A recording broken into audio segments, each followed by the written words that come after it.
in the flickering candlelight of winter nights long past, when frost crept through stone walls and medicine wore the face of suffering, there existed rooms where hope and despair danced together in the bitter cold. Hello, friends, and welcome to tonight's journey through time. As you settle into comfort and warmth, I invite you to travel with me back through the centuries, not to a place of horror, but to understand a world where people sought healing with the only knowledge they possessed, however misguided it might seem to us now. This is a story about human resilience, about the evolution of care, and about how even in the darkest practices of the past, there flickered a genuine desire to ease suffering, though the methods were tragically flawed. Let us walk together through the cold stone corridors of medieval infirmaries, where monks tended the sick by candlelight, where physicians consulted ancient texts with reverent fingers, and where patients shivered not just from illness, but from treatments meant to cure them. The year might be 1300 and something, though time moved differently then, marked more by seasons and saints' days than by the precise counting we know today. Imagine, if you will, a monastery perched on a hillside somewhere in what we might now call France or England or the German territories, though borders were fluid things, and kingdoms rose and fell like tides. The monastery walls were thick, built from local stone quarried by devoted hands, each block placed with prayer and mortar mixed with purpose. These walls had stood for generations already, witnessing the passage of countless souls, sheltering monks who rose before dawn to sing their offices, and providing the only medical care available for miles around. Within these walls existed the infirmary, a separate building set somewhat apart from the main monastery, connected by a covered walkway that protected the monks from rain and snow as they carried soup and prayers to the ailing. The infirmary itself was a long, rectangular structure with a high ceiling, designed in that functional yet somehow spiritual way that medieval builders seemed to instinctively understand. Narrow windows, more slits than openings really, punctuated the thick walls at regular intervals, allowing in precious light while keeping out the worst of the weather. But they also allowed in the cold, that relentless, bone-deep cold that characterized medieval winters, when even the wealthy huddled close to their fires, and the poor sometimes didn't survive until spring. The floor of the infirmary was stone as well, worn smooth by centuries of footsteps, swept clean each morning by the brother assigned to such duties, though no amount of sweeping could warm it. Along both sides of the long room stood wooden beds, simple affairs really, each consisting of a frame that held a mattress stuffed with straw, replaced when it became too compressed or when warmer weather allowed for such tasks. Each bed had wool blankets, scratchy and rough, but woven with care by hands that understood their vital importance, dyed in the natural browns and grays that came from the monastery's own sheep.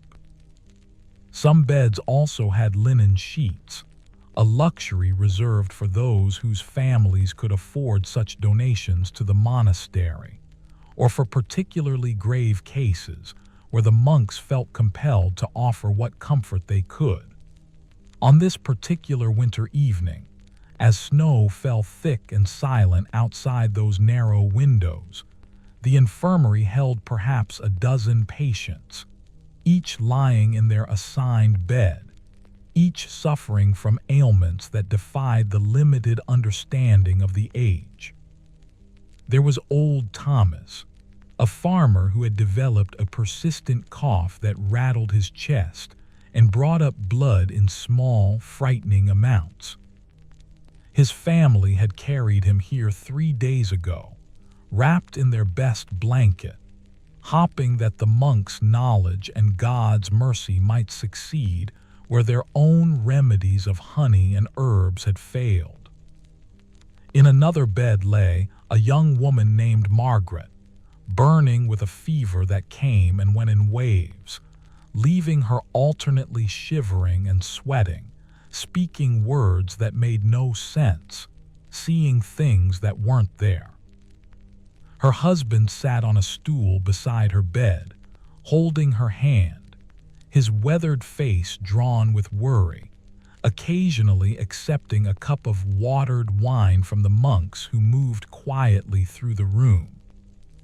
Brother Aldrich, the monastery's infirmarian, was a man of perhaps 40 years, though hardship and responsibility had etched lines into his face that might have belonged to someone older. He had been trained in his duties by the previous infirmarian, Brother Sebastian, who had himself learned from the one before, a chain of knowledge passing from hand to hand, from generation to generation, each link adding what they had observed, what they had read in the precious medical texts that the monastery possessed, and what they had been told by traveling physicians when such learned men occasionally passed through. Brother Aldrich believed deeply in his calling, saw his work as a form of prayer made manifest, a way of serving God by serving God's suffering children. He was not a cruel man, not in any sense that we might understand that word. He was, in fact, deeply compassionate, moved to tears by suffering, determined to do everything in his power to restore health and ease pain. But the knowledge that guided his hands was drawn from ancient sources, texts that had been copied and recopied throughout the centuries, their words treated as sacred truth simply by virtue of their age and the reputation of their authors. Galen, the great Roman physician who had died more than 1,000 years before Brother Aldrich's birth, still dictated treatment in the 13th century.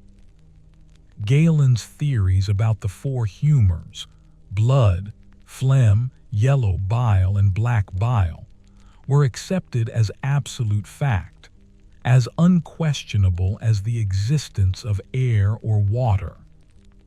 According to this understanding, which seemed perfectly logical within its own framework, the body's health depended on these four humors existing in perfect balance. Too much of any one humor, or too little of another, and illness would result. The symptoms themselves revealed which humor was in excess or deficit, or so it was believed, and treatment consisted of restoring the proper balance. Blood was associated with air, with warmth and moisture, with the heart and liver, with the spring season, and with the sanguine temperament. When blood was in excess, a person might develop fevers, might become too hot, might show signs of inflammation or redness. The logical treatment, the obvious and necessary intervention, was to remove the excess blood from the body, to literally drain away the surplus that was causing the imbalance and therefore the illness. This practice, bloodletting or phlebotomy as the learned called it, was not seen as torture or cruelty. It was seen as medicine, as science, as the careful application of knowledge to restore health. It was performed with the same confidence and good intentions that a modern physician might bring to prescribing antibiotics, though of course the outcomes were tragically different. Brother Aldrich moved through the infirmary that evening, checking on each patient, his woolen robe swishing softly against the stone floor, his face calm and purposeful. He carried a small lamp, an oil vessel with a wick that cast a warm but limited circle of light around him, leaving the rest of the room in flickering shadows.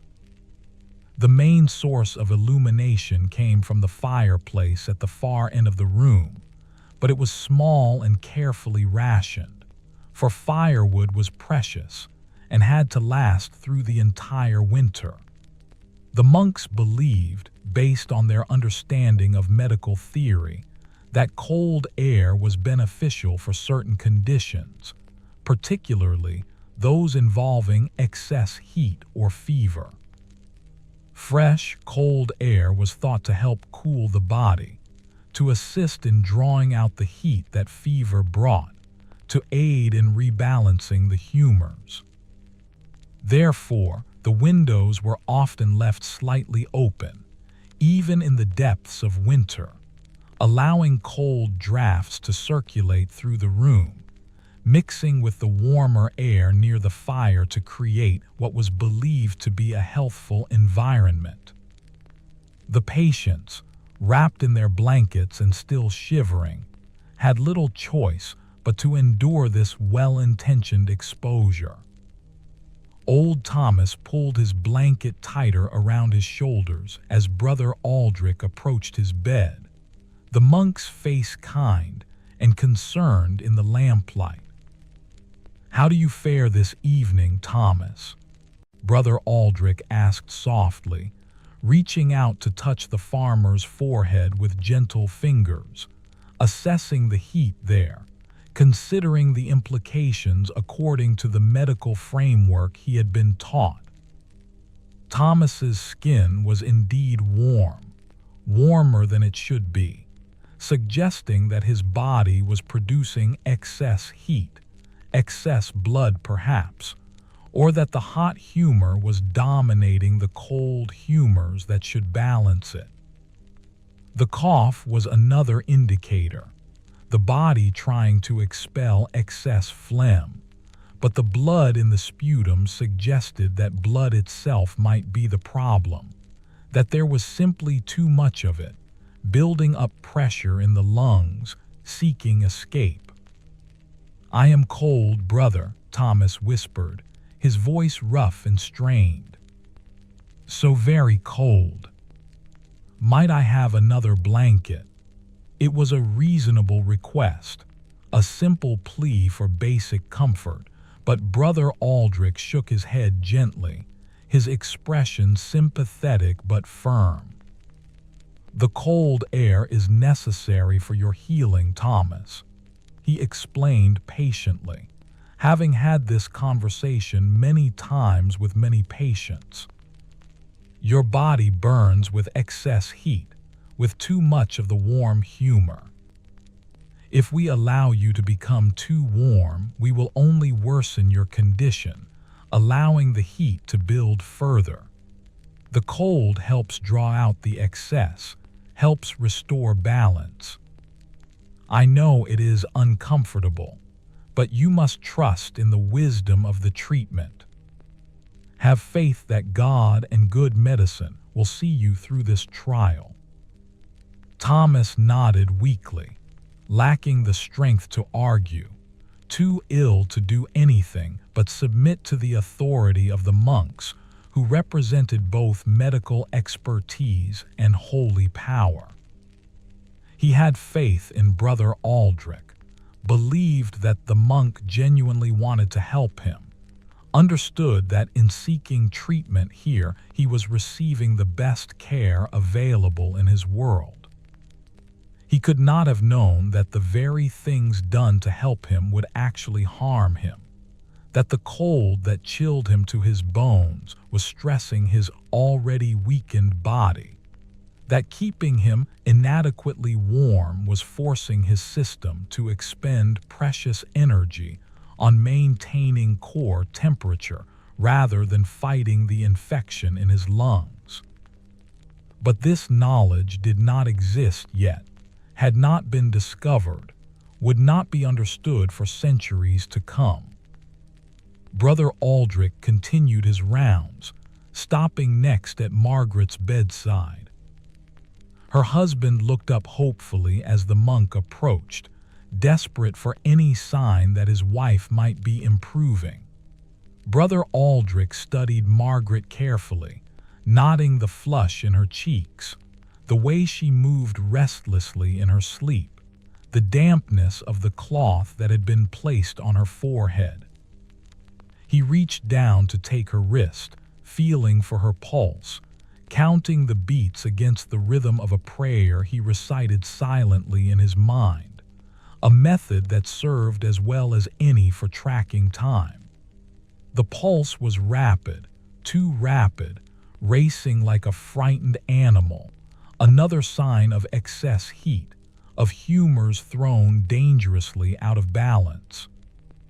Her fever had been going on for 2 days now, and despite the cool air, despite the herbal draughts he had given her, despite the prayers offered in the chapel on her behalf, she was not improving. If anything, she seemed worse, more lost in her delirium, more consumed by whatever fire burned within her. "We must bleed her," Brother Aldrich said quietly to the husband, who went pale at the words but nodded his acceptance. Bloodletting was a common treatment, one that most people in this era would experience at some point in their lives, but that didn't make it any less frightening, especially when the patient was already weak, already suffering. "It is necessary," the monk continued, his voice gentle but confident. "The fever indicates a dangerous excess of blood, too much heat building in her system. If we do not release some of this excess, the pressure will continue to build, and her condition will worsen. By removing a portion of the blood, we allow her body to produce fresh, healthy blood to replace it, and we relieve the burden of the excess. It is the best hope we have for breaking this fever." The husband, whose name was William, and who worked as a carpenter in the village below the monastery, swallowed hard and nodded again. "Do what you must, brother," he said hoarsely. "Only please save her. She is everything to me. Our children need their mother. I need—" His voice broke and he could not continue. Brother Aldrich placed a comforting hand on the man's shoulder, understanding his fear, sharing his concern, genuinely believing that the treatment he was about to administer offered the best chance for recovery. "I will do everything in my power," Brother Aldrich assured him. "Now I must gather what is needed. The bleeding will wait until morning, when the light is better and when I can give her my full attention. For now, keep her as cool as you can, change the cloth on her forehead frequently, and try to get her to drink when she wakes. Water or watered wine, nothing heavy. Her body needs to focus on healing, not digestion." William nodded obediently, grateful for specific tasks that made him feel less helpless, and Brother Aldrich moved on to continue his rounds. The night deepened, and snow continued to fall outside, piling on windowsills, muffling the world in white silence. Inside the infirmary, patients dozed fitfully or lay awake in their discomfort, listening to the sounds of suffering around them. Coughs, moans, whispered prayers, the shuffle of the monks' feet as they made their rounds. The fire in the fireplace burned low, carefully tended to provide just enough warmth to keep the room from becoming truly dangerous, while still maintaining what was believed to be therapeutically cool temperature.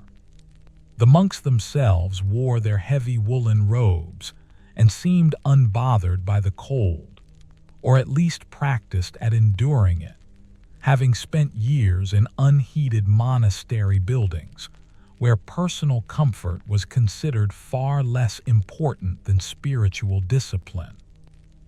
Brother Aldrich spent some time in the small room that served as his pharmacy and study, a space barely larger than a closet but lined with shelves holding various supplies. There were jars of dried herbs, each carefully labeled in Latin script: chamomile for calming, willow bark for pain, fever for headaches, garlic for infections. Though of course the understanding of why these things sometimes helped was entirely different from what we now know. There were bottles of various substances, oils and tinctures, preparations that had been made according to ancient recipes passed down through generations. And there were the tools of bloodletting, kept in a wooden box lined with cloth, each instrument cleaned and maintained with care. He opened the box now, checking the contents by lamplight, preparing mentally for the procedure he would perform in the morning. There were several fleams, which were the most common instruments for bloodletting, essentially spring-loaded devices that drove a blade into a vein with quick precision, making a clean cut that would allow blood to flow freely. There were also lancets, smaller blades for more delicate work, and scarificators for creating multiple small cuts simultaneously when a different type of bleeding was called for.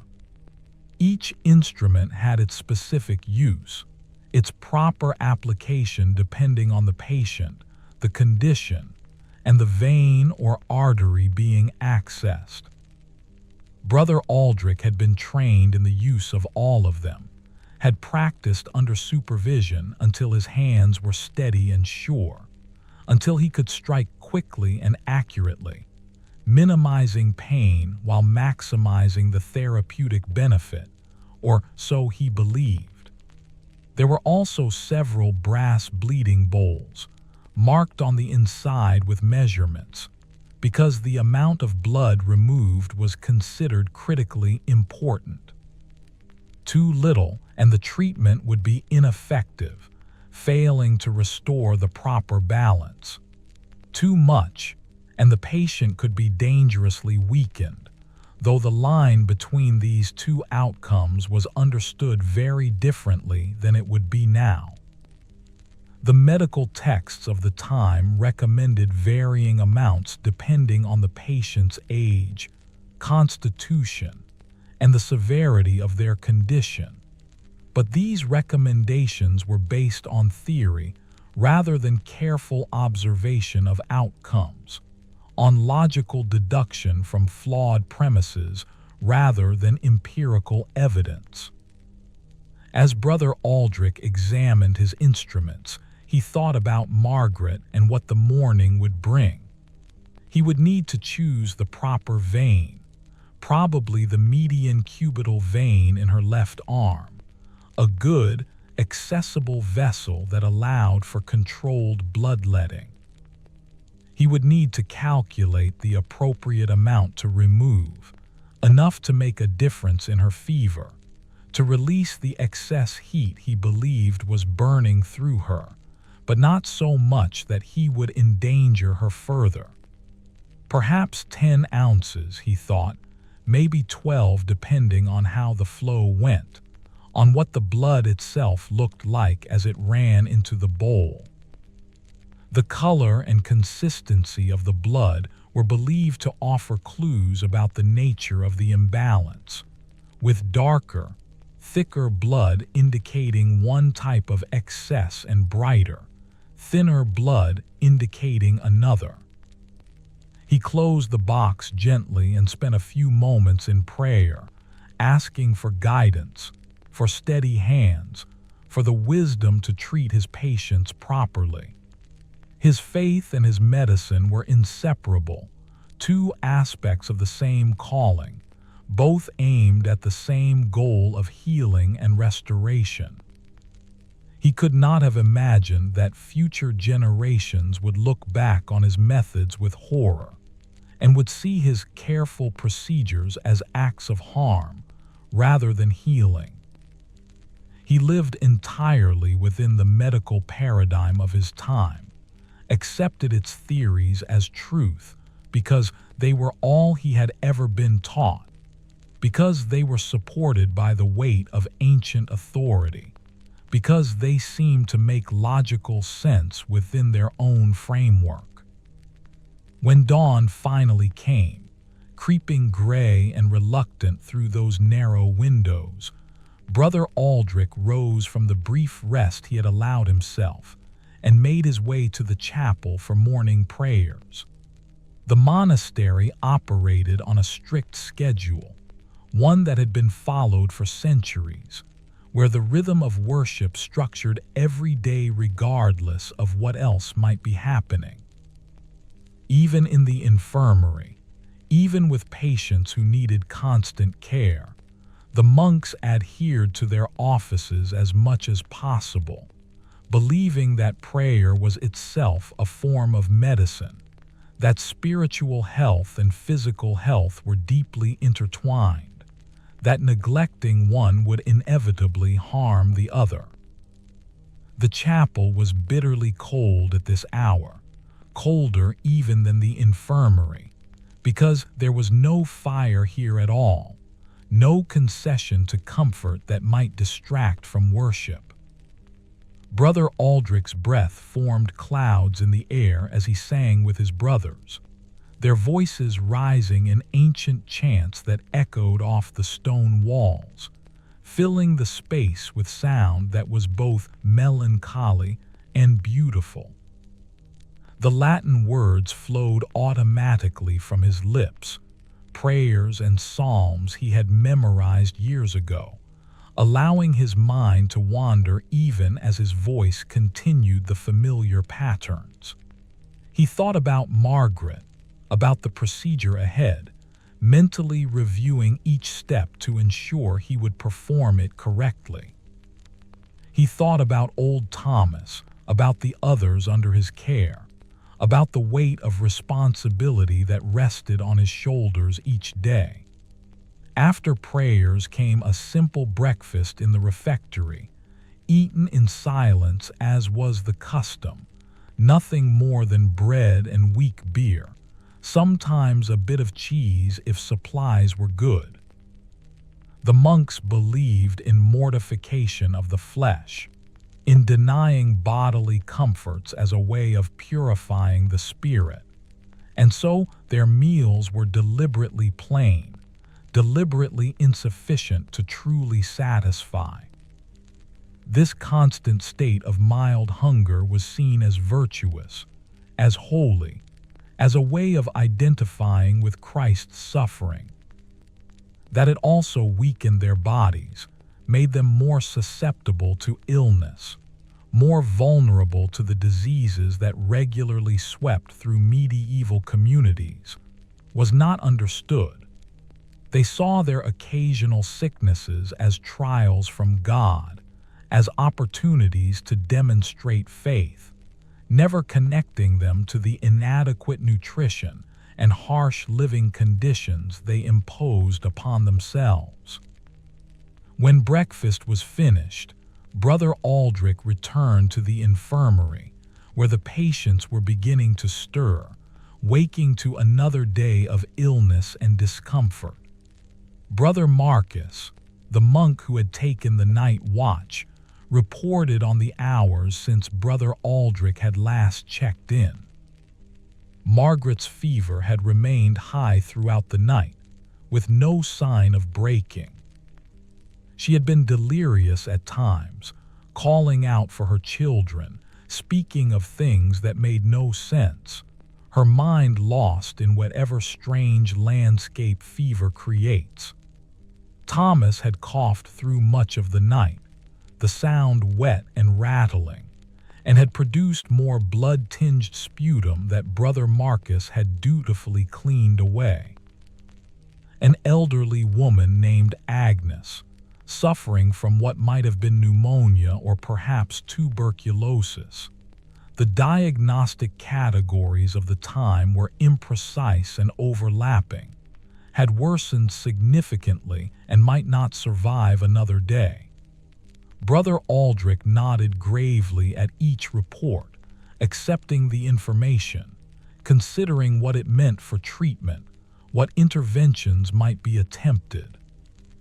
He sent Brother Marcus to get some rest, assuring him that he would manage the infirmary during the day with the help of Brother Thomas, a younger monk who was still learning the arts of healing, who followed Brother Aldrich like a devoted shadow, absorbing everything the older monk did and said.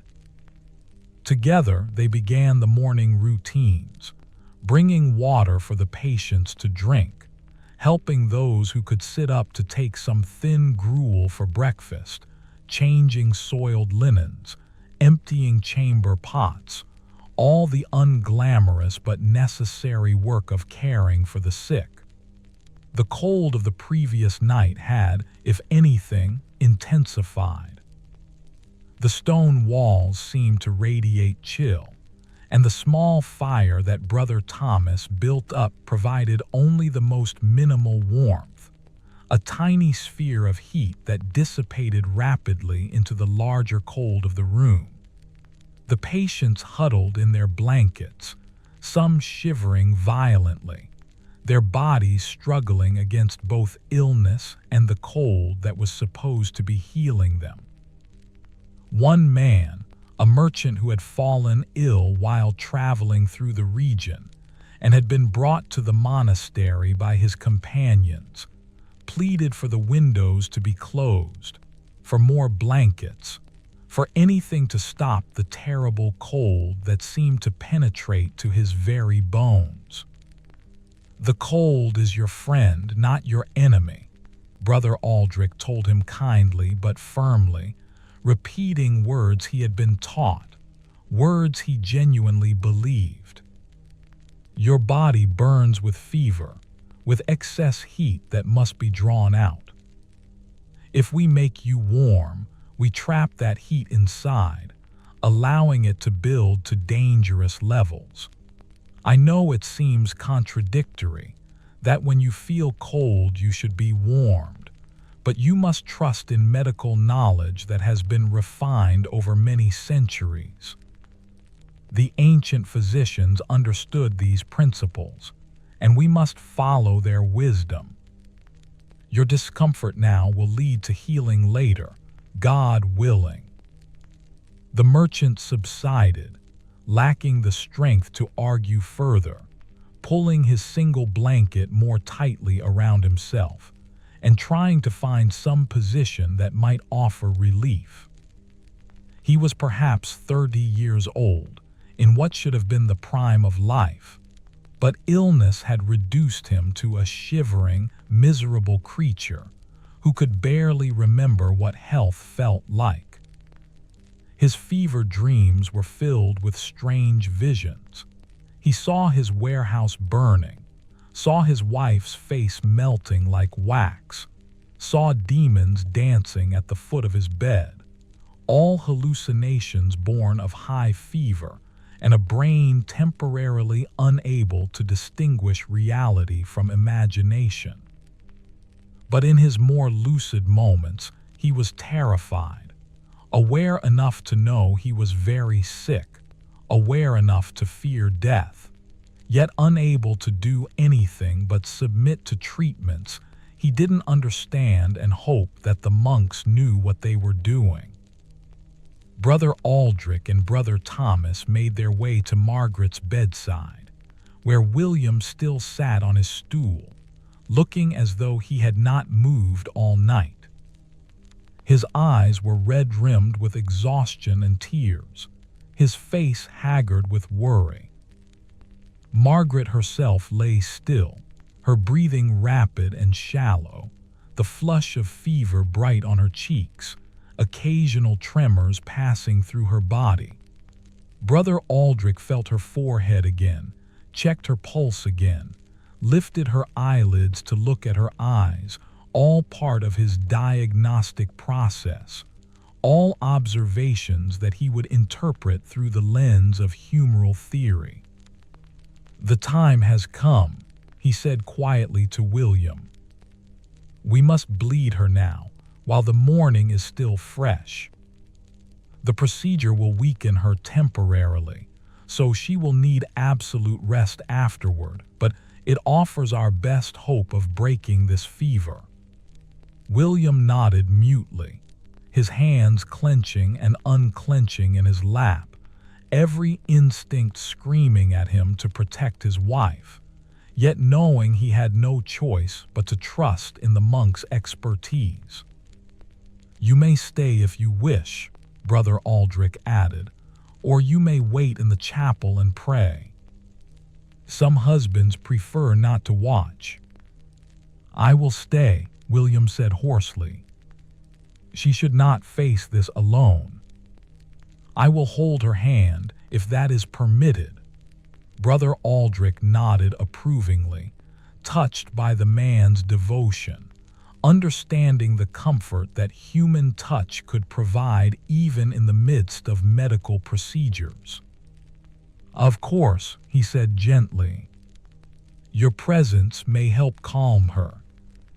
Brother Thomas, please fetch the box and a basin of clean water. And bring extra clothes, we will need them." While the young monk hurried to gather the necessary items, Brother Aldrich carefully pulled back Margaret's blanket and arranged her left arm so that it lay straight and exposed, palm upward.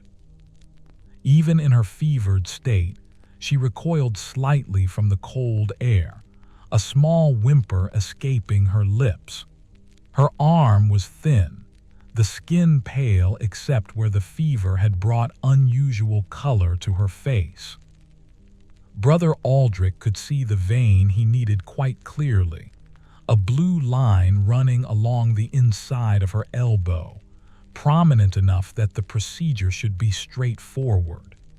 He tied a cloth around her upper arm, tightening it to make the vein swell further, to ensure that when he made the cut, the blood would flow freely and easily. Brother Thomas returned with the wooden box and set it on a small table beside the bed, opening it to reveal the gleaming instruments within. He also brought a brass bowl, polished to a shine, marked with lines indicating measurements in ounces. Brother Aldrich selected a flame, checking the blade to ensure it was sharp and clean, then positioning it carefully against Margaret's vein. "Hold her still," he instructed William, who grasped his wife's hand tightly with one hand while placing his other hand on her shoulder, ready to keep her from jerking away when the pain came.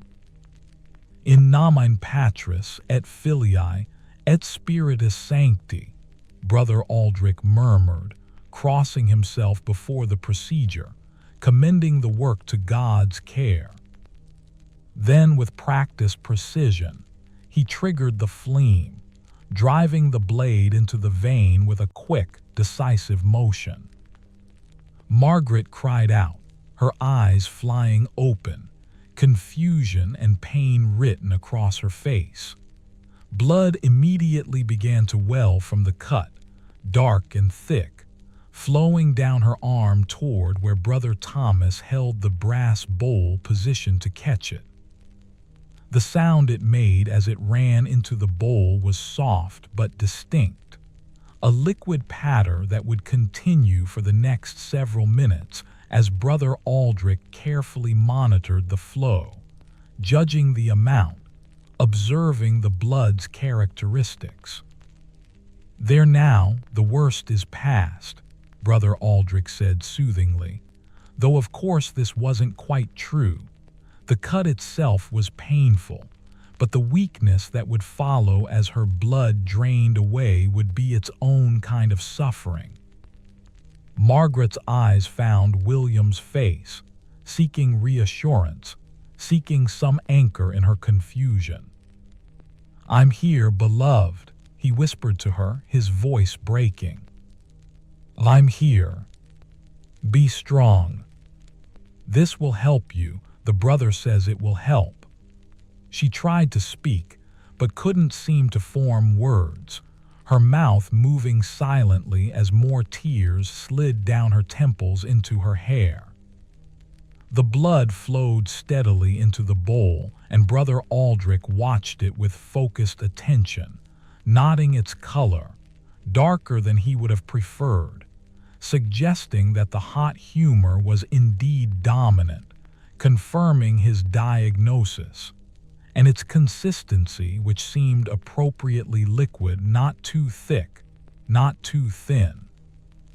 These observations were all part of the medieval physician's art, reading signs that were believed to reveal the body's inner state, finding meaning in what were actually just normal variations in blood appearance.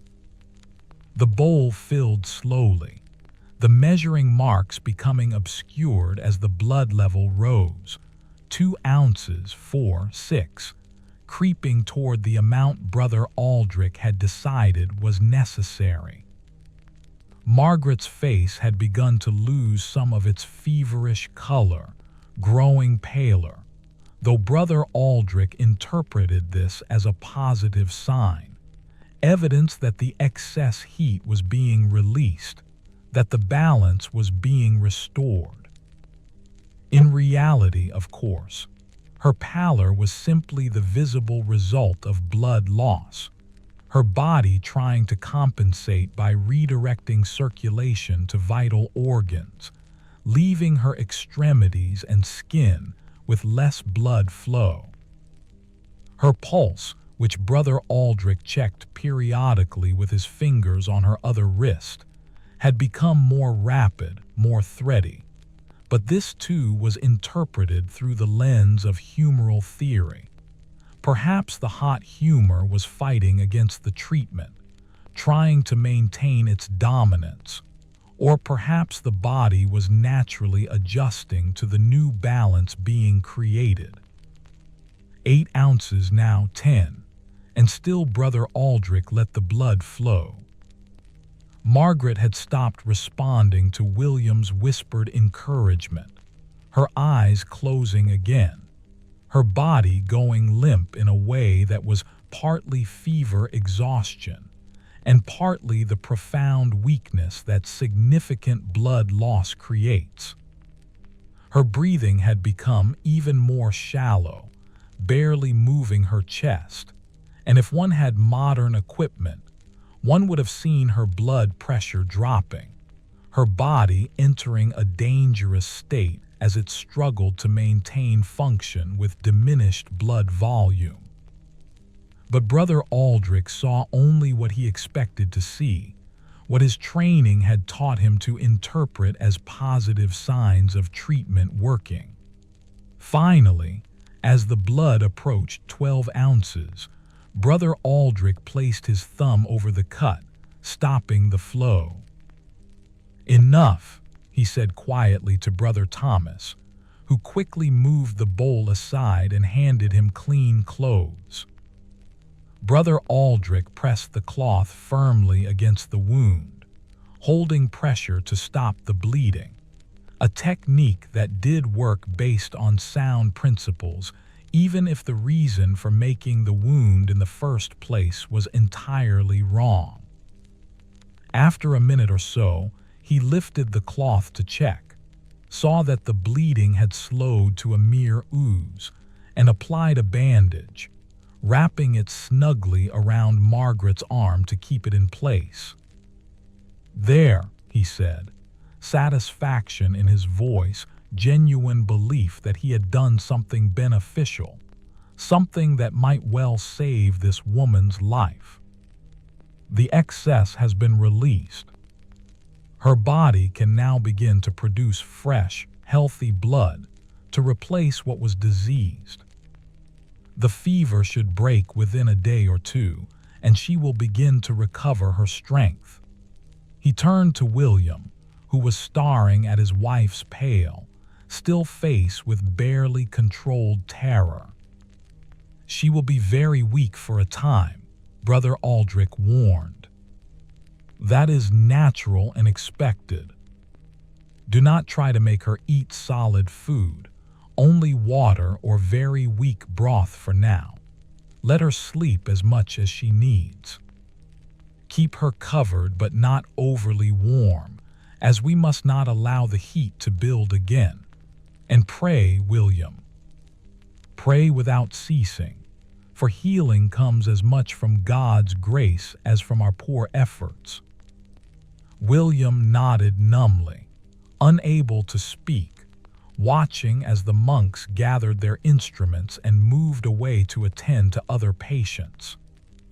He held Margaret's hand and felt how cold it had become, how her pulse fluttered weakly under his fingers like a trapped bird. She looked not like someone on the path to recovery, but like someone sliding toward death, though he had no medical training to trust his instincts, no framework other than the monk's authority for understanding what was happening. And so he prayed, as Brother Aldrich had instructed, pouring out desperate pleas to God and the Virgin Mary and all the saints, begging for his wife's life, promising anything, everything, if only she might be spared. Across the room, Brother Aldrich was preparing to treat old Thomas, whose condition had also not improved during the night. The farmer's cough had worsened, the blood in his sputum had increased, and his color was poor, a grayish pallor underlying the flush of fever. Brother Aldrich consulted briefly with Brother Thomas, discussing the case, weighing options. The young monk suggested that perhaps Thomas's condition was different from Margaret's, perhaps requiring a different approach, but Brother Aldrich shook his head. "The signs are clear," he said with certainty. "Excess blood, excess heat in the lungs, pressure building that must be released. The coughing is the body's attempt to expel the excess, but it is not sufficient. We must assist by direct removal of the blood that is causing the pressure and inflammation." And so old Thomas, despite his weakness, despite his age, despite the fact that he was already struggling to maintain basic function, was also bled. Brother Aldrich chose a different vein this time, one in the foot, following theories about drawing blood from different parts of the body for different conditions, theories that had no basis in actual physiology, but seemed logical within the medieval understanding of how the body worked. Thomas bore the procedure with stoic endurance, the kind of resignation that comes from a lifetime of hardship, of accepting suffering as simply part of existence, of trusting in authority because what other choice did one have? He watched with dim eyes as his blood, precious blood that his failing body desperately needed, flowed into the brass bowl, taking with it oxygen-carrying capacity, nutrients, immune cells, all the things that might have helped him fight the infection in his lungs. When it was done, when perhaps 8 ounces had been taken from this already weakened old man, Thomas lay back on his straw mattress and closed his eyes. "Thank you, brother," he whispered, because he had been raised to be grateful, to trust in those who claim to know better, to believe that suffering in this life would be rewarded in the next. Brother Aldrich patted his shoulder kindly, adjusted his blanket, though only the one blanket, because warmth was still considered counterproductive, and moved on to consider the other patients, mentally calculating who else might benefit from bloodletting, who might need other interventions, how to allocate his limited time and resources among all these suffering souls. The day wore on, gray and cold, snow still falling intermittently outside. The infirmary was a place of quiet suffering, of suppressed moans and whispered prayers, of the particular smell that sickness creates, sweat and waste and unwashed bodies and the metallic tang of blood, all mixing with the smoke from the fire and the musty odor of old stone and damp straw. Monks came and went on their various duties, bringing meals, collecting soiled linens, offering spiritual comfort where physical comfort was deliberately withheld. The patients existed in a strange state between hope and despair, wanting to believe that the treatments they received would help them, yet feeling in their bodies that something was wrong, that they were growing weaker rather than stronger, though they had no vocabulary to express these concerns, no framework for questioning the medical authority that controlled their care. Margaret drifted in and out of consciousness throughout the afternoon, never fully waking, her fever if anything higher than it had been before the bleeding. Her body, already struggling with whatever infection had taken hold, perhaps influenza, perhaps typhoid, perhaps something else entirely, for diagnostic precision did not exist in this era, was now also struggling with the shock and stress of blood loss, trying desperately to maintain enough circulation to keep vital organs functioning. Her heart raced, her lungs worked harder, her kidneys began to fail in their function, though none of this was visible to the monks who checked on her periodically, saw only what they expected to see, interpreted every sign through their flawed framework. William never left her side except when absolutely necessary.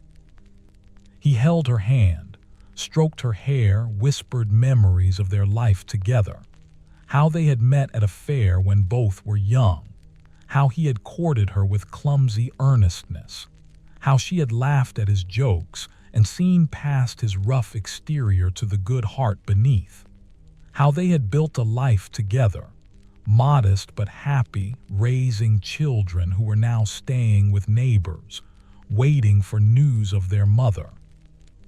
He told her about the little house he was building for them, using his best skills, incorporating all the improvements he had dreamed of, making it tight and warm and comfortable. He promised her they would grow old together, would see their children married, and would hold grandchildren. He made all the promises that desperate people make to the dying, knowing even as he spoke that he might be speaking to someone who could no longer hear, who was already slipping beyond reach. Old Thomas fared no better. The bleeding that had been meant to help him seemed instead to have pushed him into a more rapid decline. His cough, far from improving, became more labored, more painful to hear.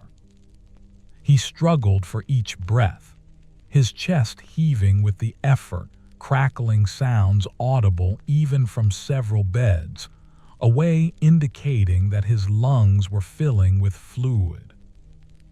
In a modern hospital, he would have been intubated, given oxygen, administered antibiotics, supported with interventions that might well have saved his life despite the severity of his infection.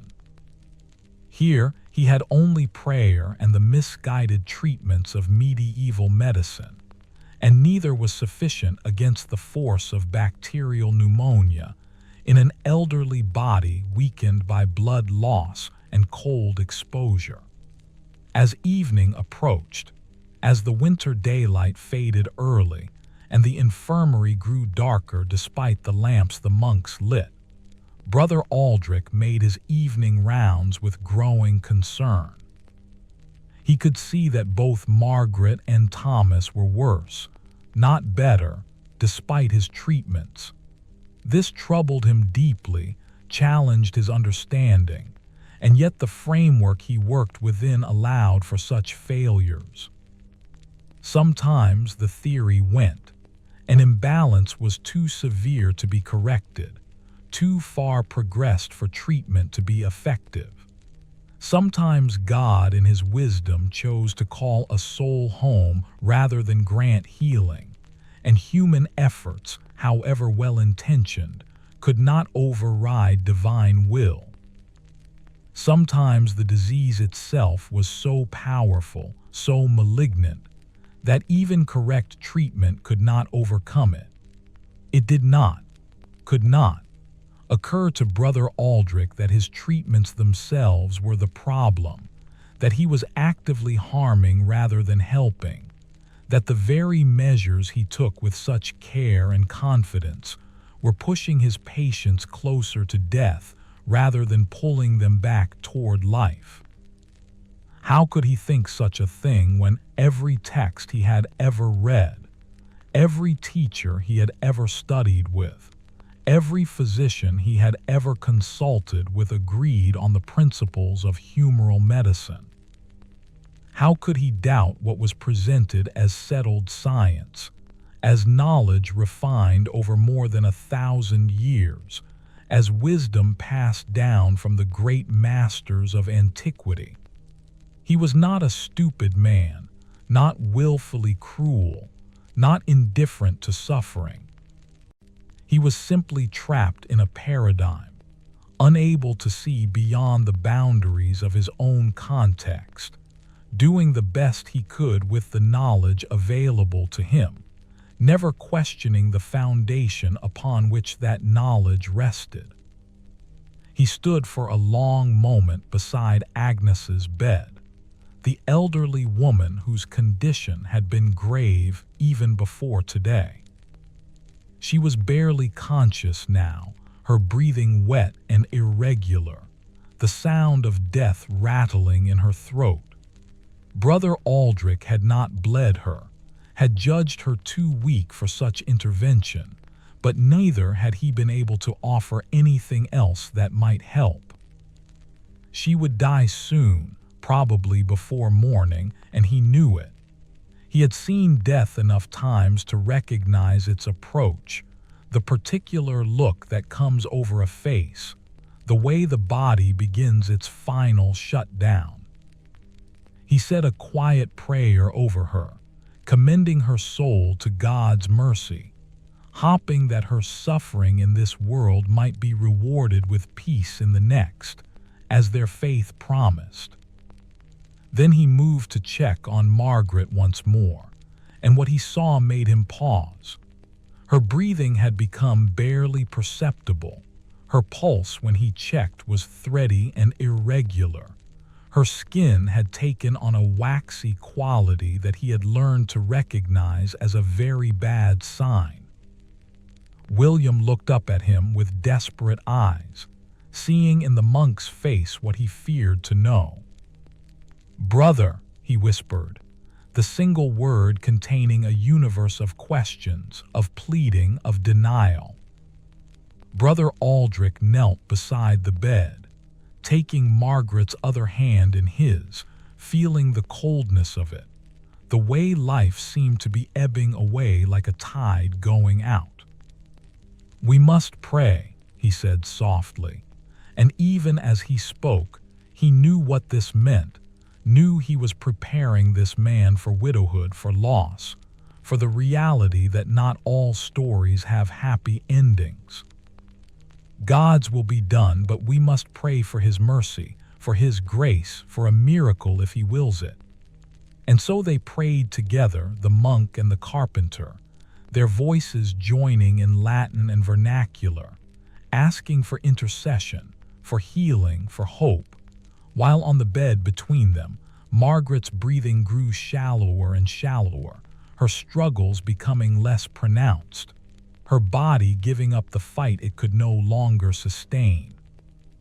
She died just after the bells rang for Compline, the last service of the day. One moment she was still breathing, still technically alive, and the next moment something essential left, some spark extinguished, and there was only a body, empty and still. William made a sound, a cry of pure anguish that he tried to muffle, collapsing forward onto the bed, clutching at his wife's hand as though he could pull her back from wherever she had gone. Brother Aldrich placed a hand on the man's shaking shoulders, offering what comfort he could, which was precious little in the face of such grief. "She is with God now," he said, the traditional words, the attempt to frame death as transition rather than ending. Her suffering is over. She is at peace. But William was beyond such consolations, lost in the first waves of grief, that overwhelming rush of pain that comes when someone irreplaceable is suddenly gone. Brother Aldrich let him cry, understanding that tears were necessary, that this first outpouring had to happen before any kind of acceptance could begin. Eventually, gently, he would need to move William away, would need to prepare Margaret's body for burial. But for now, he could allow this man a few minutes with his wife, a final farewell before the monks took over the practical necessities of death. Across the room, old Thomas still struggled on, but his time was also limited. Brother Aldrich could see that even from a distance, could recognize the signs. Before this night was over, quite possibly before morning, the infirmary would have claimed 2 more victims, 2 more souls that his treatments had failed to save. And in the cold mathematics of medieval mortality, this was not unusual, not remarkable, simply part of the normal pattern of life and death, in an age where medicine could do very little to alter outcomes, where surviving serious illness was more a matter of constitution and luck than treatment, where the care meant to heal often hastened death instead. The night that followed Margaret's death was long and filled with a particular kind of sorrow that permeated the infirmary like dampness seeping through stone. Brother Aldrich eventually convinced William to leave his wife's side, guiding the broken man to the chapel where he could continue his prayers, where the familiar rituals might offer some structure to contain his grief. 2 monks came to prepare Margaret's body, washing it with cold water and cloths, wrapping it in simple linen, closing her eyes and folding her hands across her chest in an attitude of prayer. They worked with practiced efficiency born of having performed this task countless times before, murmuring prayers as they went, treating the body with respect even as they acknowledged that the person who had inhabited it was gone. Margaret's body was carried to the monastery's cold room, a small stone chamber where the dead were kept until burial could be arranged. In winter, with the ground frozen hard, burial was often delayed for weeks or even months, bodies preserved by the cold itself, waiting for the spring thaw when graves could actually be dug. This was simply the practical reality of death in winter, one more difficulty in a season already full of hardships, and the living had learned to accept it as they accepted so many other things beyond their control. Old Thomas lingered through that night and into the next day, but his struggle was clearly nearing its end. His breathing had become labored to the point where each breath seemed an immense effort, a battle he was slowly losing. The crackling sounds in his chest had grown louder, more ominous, and occasionally he would cough up frothy pink sputum, a sign that his lungs were essentially drowning in fluid that his failing body could no longer clear. Brother Aldrich sat with him for a time, holding his weathered hand, offering what comfort presence could provide. Though there was nothing more to be done medically, no other interventions to attempt.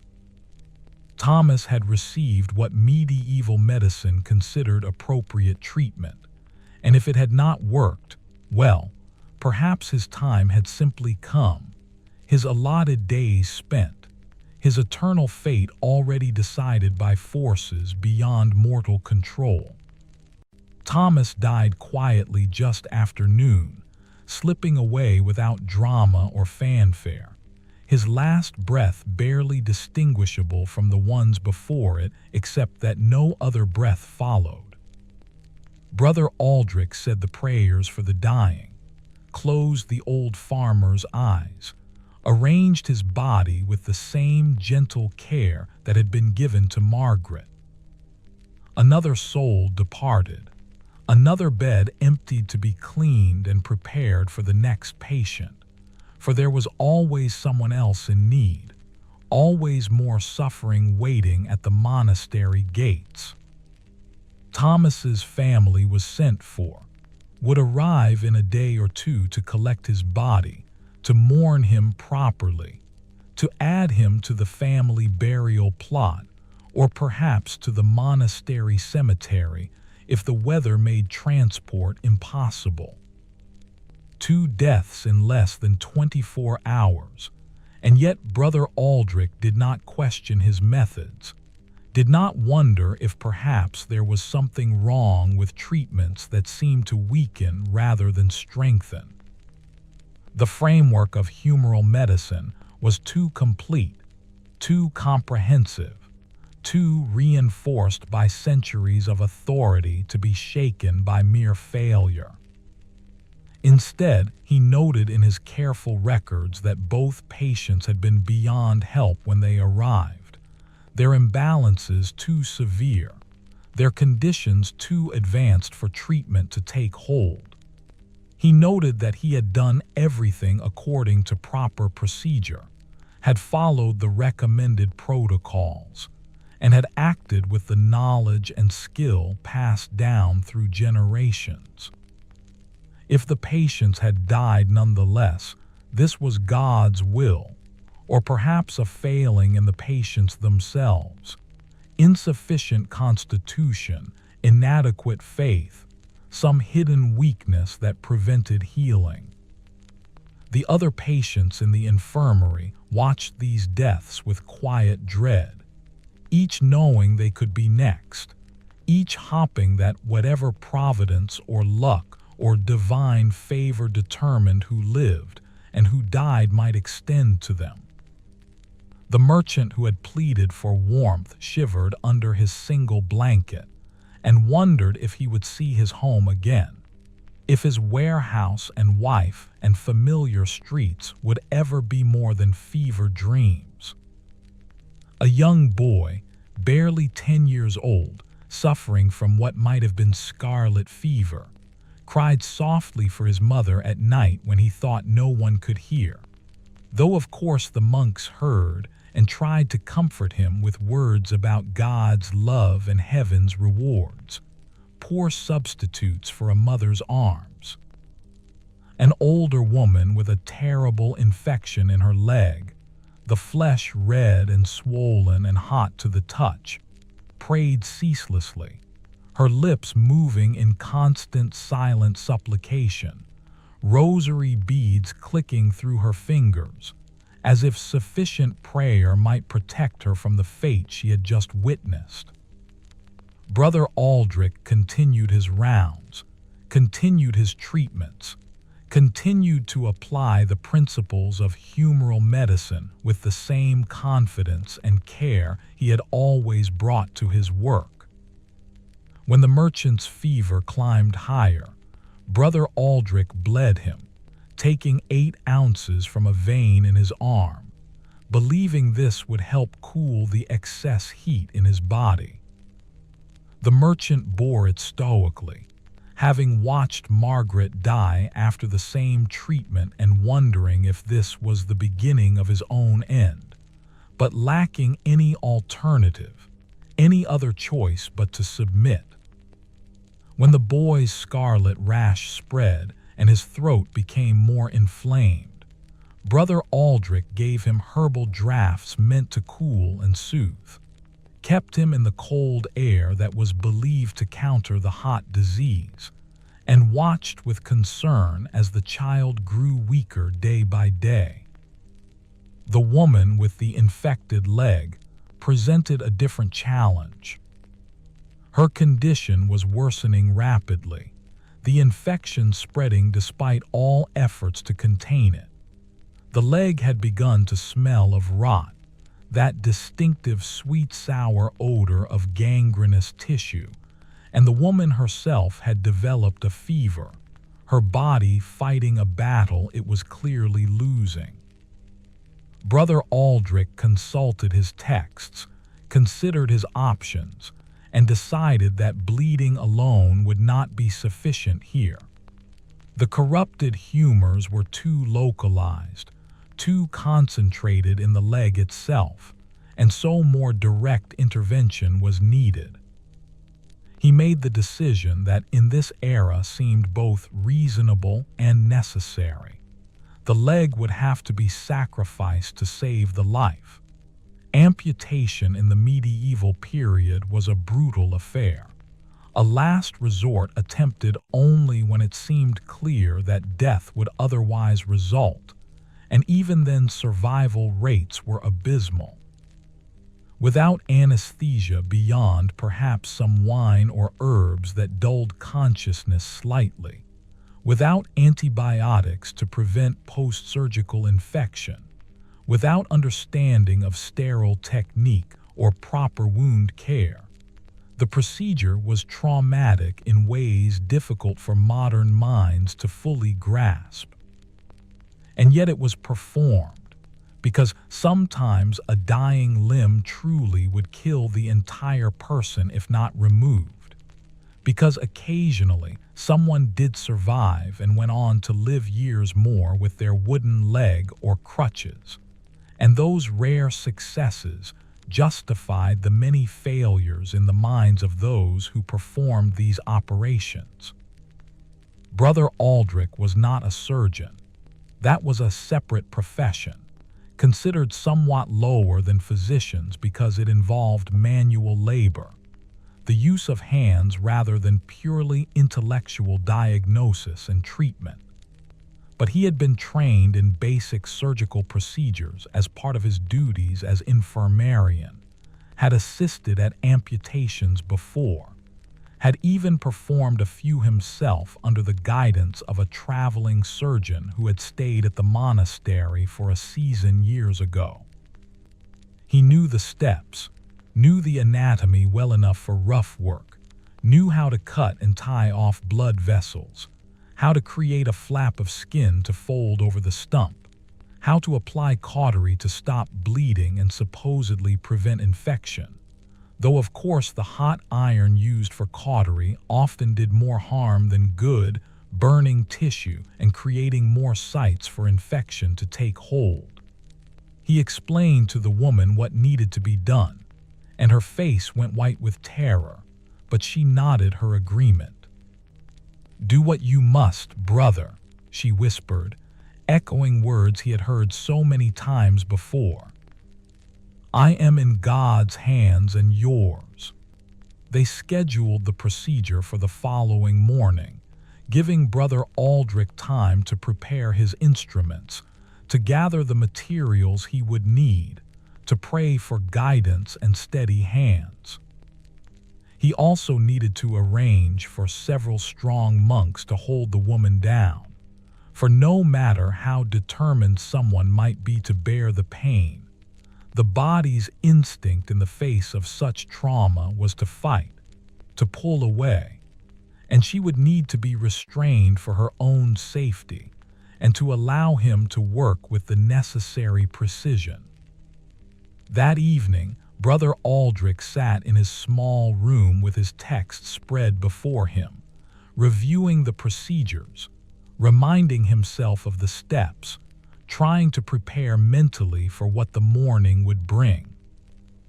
The texts were illustrated with crude drawings showing how the leg should be positioned, where the cut should be made, high enough above the infection to ensure all corrupted tissue was removed, but low enough to preserve as much of the limb as possible, how the flaps should be fashioned, how the vessels should be tied. He had performed this operation 3 times before in his years as infirmary. One patient had died on the table, bleeding out faster than he could control it. Another had survived the surgery, only to die of infection within a week. The third had actually lived, had left the infirmary months later on crutches, grateful to be alive even at such a cost. That one success sustained Brother Aldrich's belief that the procedure was worth attempting, that he might save this woman's life if his skill and God's grace combined favorably. He slept poorly that night, as he always did before major procedures, his mind running through complications, through things that could go wrong, through the weight of responsibility he carried. When dawn came and he rose for morning prayers, his movements were mechanical, his responses automatic, his thoughts elsewhere. After prayers and the simple breakfast that did nothing to ease the hollow feeling in his stomach, though he could not have said whether that hollowness was hunger or dread, he made his way to the infirmary to begin preparations. The woman was already awake, her face drawn with fear and pain, the leg throbbing with infection, her whole body showing the strain of fighting the corruption that was spreading through her. Brother Aldrich spoke to her kindly, trying to ease her terror, explaining once more what would happen, assuring her that he would work as quickly as possible, that she would be given wine to dull the pain somewhat, that monks would be there to help her through it. She listened with the glazed expression of someone who has accepted something terrible, but cannot quite believe it is real, nodding at appropriate moments, but perhaps not truly comprehending, or perhaps comprehending too well and simply unable to face it fully. Brother Thomas and 2 other monks arrived to assist, their faces grave, knowing what was ahead. They had been through this before, had held down screaming patients while Brother Aldrich sawed through bone, had watched the terrible transformation of a whole person into one who would be forever changed, forever marked by what had been done to save them. The instruments were laid out on a clean cloth, a large knife for cutting through muscle, a saw for the bone, needles and silk thread for sewing, vessels of wine for the patient and for washing the wound, strips of linen for bandages, a brazier with irons heating for cautery, their tips glowing red. They gave the woman wine, a substantial amount, more than anyone would normally drink. Hopping it would at least take the edge off what was coming, though they all knew it would not be nearly enough. They positioned her on a sturdy table, arranged her legs so that Brother Aldrich would have clear access, and the assisting monks took their places, each one ready to hold a specific part of her body, to keep her still no matter how she struggled. Brother Aldrich said a prayer, crossed himself, picked up the knife and began. The woman's scream when the blade first cut into her flesh was a sound that echoed off the stone walls, a sound of pure agony that seemed to contain within it all the suffering of humanity, all the pain that flesh has ever endured. She writhed against the hands holding her, her body arching, every muscle straining against the violation being done to it. But the monks held firm, kept her pinned, kept the leg stable enough for Brother Aldrich to continue his work. He cut swiftly, cutting through skin and muscle, exposing the bone, his hands slick with blood, his mind focused entirely on the task, blocking out the screams, blocking out everything except the procedure itself, and the need to complete it as quickly as possible. The saw made a grinding sound as it bit into bone, a sound that made even the assisting monks wince, though they had heard it before and knew to expect it. The woman had gone beyond screaming now into a kind of continuous keening sound, a noise that was barely human, her consciousness flickering between awareness and mercy's blessed darkness. Blood pooled on the table and dripped onto the floor despite Brother Aldrich's efforts to control it. So much blood, the life essence that medieval medicine believed was often in excess, but which now seemed impossibly precious as it ran away in streams. When the leg finally separated, when the corrupted limb came away in Brother Aldrich's hands and was passed to Brother Thomas to be removed, there was a moment of surreal quiet in which only the woman's sobbing breaths could be heard. Then Brother Aldrich was working again, tying off blood vessels with silk thread, his fingers quick and sure despite the slippery blood coating everything, trying to stop the major bleeding before too much was lost. He took a hot iron from the brazier and applied it to bleeding points, the smell of burning flesh adding to the other smells of blood and infection and sweat. The sizzle of cautery, another sound to haunt the memories of everyone present. Finally, after what seemed like hours but was probably only 15 or 20 minutes, the stump was wrapped in bandages, the blood flow reduced to a seepage that the bandages would absorb, and the woman lay barely conscious, pale as death, her body shaking uncontrollably from shock and pain and blood loss. They carried her carefully back to a bed in the infirmary, covered her with blankets, more blankets than usual because even the monks could see that she needed warmth now, that whatever theories about cold being therapeutic, this woman needed every bit of help her body could get to survive what had just been done to it. Brother Aldrich washed his hands and instruments in clean water, his hands trembling now that the immediate crisis was past, his mind replaying the procedure, questioning whether he had done everything correctly, whether the woman would survive, whether he had saved her life, or simply prolonged her dying in a particularly cruel way.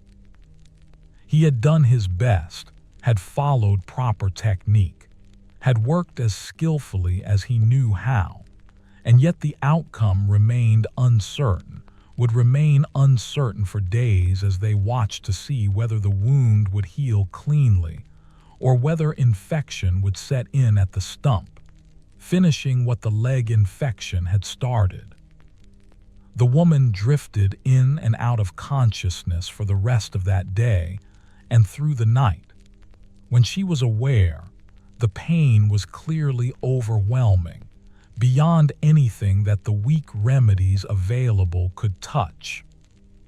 When she was unconscious, she seemed to struggle even in that darkness, her face twisted with suffering, occasional moans escaping her lips, her body unable to find rest even when her mind had fled from waking horror. The monks sat with her, offered prayers, gave her sips of water when she could swallow, and tried to provide whatever comfort was possible in circumstances that allowed for precious little. And through all of this, the cold remained constant. The windows stayed open to their narrow slits. The fire kept deliberately low. The temperature of the infirmary maintained at a level that medieval medical theory deemed therapeutic, but which was in fact simply one more stressor on bodies already strained to breaking. The patients shivered under their inadequate blankets, their bodies expending energy on maintaining core temperature that should have been available for healing, for fighting infection, for recovery. They endured because they had no choice, because they trusted that those caring for them knew what they were doing, because the authority of ancient texts and established practice was not something that ordinary people felt empowered to question. Days passed in this way, each one following a similar pattern: morning prayers, breakfast, rounds where Brother Aldrich assessed each patient, administered treatments according to humoral principles, made notes in his records about symptoms and interventions. More bloodletting was performed when fevers climbed, when inflammation appeared, when any symptom suggested an excess of the sanguine humor. Herbs were dispensed according to their understood properties: cooling herbs for hot conditions, warming herbs for cold conditions, drying herbs for excessive moisture, moistening herbs for excessive dryness. The logic was internally consistent, made perfect sense within its own framework, and was almost entirely wrong in its fundamental assumptions about how the body actually worked. The young boy with scarlet fever grew steadily worse despite all efforts. His throat became so swollen he could barely swallow. His breathing labored, his small body burning with fever that no amount of cold air or bloodletting seemed to touch. Brother Aldrich tried everything he knew: herbal gargles, poultices applied to the throat, bleeding from veins in the arm and foot, prayers and blessings and holy water sprinkled on the child's forehead. Nothing helped. The boy died on his 8th day in the infirmary, his mother finally summoned from her village, arriving just in time to hold him as he took his last breaths, her wailing grief echoing through the stone halls, adding another layer of sorrow to a place already saturated with suffering. The merchant survived his bleeding and gradually, despite rather than because of the treatment, began to improve. His fever broke, his color returned, his strength slowly came back. He was young enough and hardy enough that his body managed to overcome whatever infection had laid him low, managing to recover even while being periodically drained of blood, and kept in conditions that hindered rather than helped healing. When he was finally able to leave the infirmary, walking on shaky legs but walking nonetheless, Brother Aldrich felt a surge of satisfaction, seeing in this success a validation of his methods, confirmation that the treatments worked when applied correctly and when God willed it. That the merchant had survived in spite of the treatments rather than because of them was not a conclusion Brother Aldrich could reach, constrained as he was by his paradigm, by the only medical knowledge available to him. The woman who had lost her leg did not fare as well. For a few days it seemed she might survive, that the amputation might have been successful. The stump showed no signs of obvious infection. The bleeding had stopped, and while she was weak and in constant pain, she was alive and conscious. But then, on the 5th day after the surgery, she developed a fever. By the 6th day, the area around the stump had become hot and red and swollen. By the 7th day, she was delirious, and the smell of infection had returned, that sickly sweet odor that signaled decay, that indicated the corruption had not been stopped by the amputation, but had simply moved to a new location. Brother Aldrich tried bleeding her, tried poultices, tried prayers with increased fervor, but nothing stopped the infection's spread. The woman's body, already traumatized by the amputation, already weakened by blood loss and shock and pain, simply had no reserves left to fight. She died on the 10th day after her surgery, her passing almost a relief, an end to suffering that had become unbearable.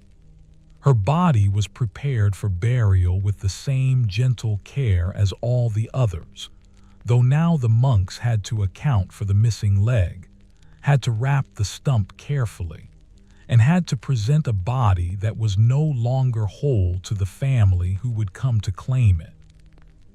Winter deepened, and the stream of patients continued.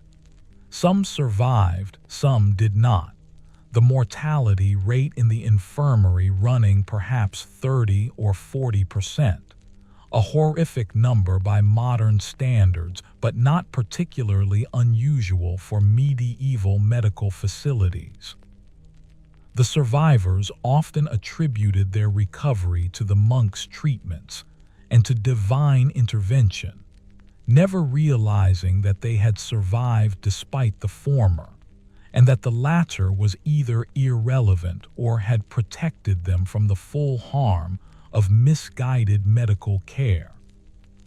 The dead were mourned, prayed for, buried when possible, or stored in the cold room when the ground was too frozen, and then forgotten as new patients took their places in the beds that never stayed empty long. Brother Aldrich continued his work with the same dedication and the same methods, year after year, never doubting the fundamental principles that guided his practice. He saw himself as a healer, as someone who eased suffering and saved lives when possible, as someone who served both God and humanity through the practice of medicine. He prayed for his patients, cared for them with genuine compassion, stayed awake through long nights watching over those in crisis, mourned those who died under his care, and took satisfaction in those who recovered. He was, within the constraints of his context, a good man doing what he believed was right, applying knowledge that was universally accepted in his time, following practices that had the weight of centuries behind them. He could not have known that future generations would look back on his methods with horror. He could not have imagined a world where disease was understood to be caused by tiny organisms invisible to the naked eye, rather than by imbalances in bodily humors. He could not have conceived of antibiotics, of anesthesia, of sterile technique, of blood transfusions, Of all the advances that would eventually transform medicine from a practice that often did more harm than good into one that could genuinely cure and heal. He lived and worked in the 13th century, trapped in the knowledge and paradigms of his time, doing the best he could with what he had, never questioning the foundations upon which his entire practice rested, because those foundations were presented as unquestionable truth. And this, perhaps, is the most chilling aspect of this history. Not that people were deliberately cruel, but that they were sincerely trying to help. The bleeding and the cold, the inadequate nutrition and the painful procedures, the treatments that weakened rather than strengthened, all of these were done with good intentions, with genuine belief that they were therapeutic, with the authority of ancient wisdom backing them. The cruelty was not intentional but systemic, built into the very framework of medieval medicine, invisible to those practicing it because they had no other framework from which to view their actions. The patients who shivered in those cold infirmaries, who submitted to bloodletting even as they grew weaker, who endured amputation without anesthesia, who died despite or because of the treatments they received, were casualties of ignorance rather than malice. They trusted in authorities who themselves were operating from false premises, who had inherited a medical system that was logically consistent within itself, but fundamentally disconnected from actual biological reality. And that trust, that faith in expertise and ancient wisdom, led them to accept suffering and submit to treatments that modern knowledge reveals as harmful, even deadly.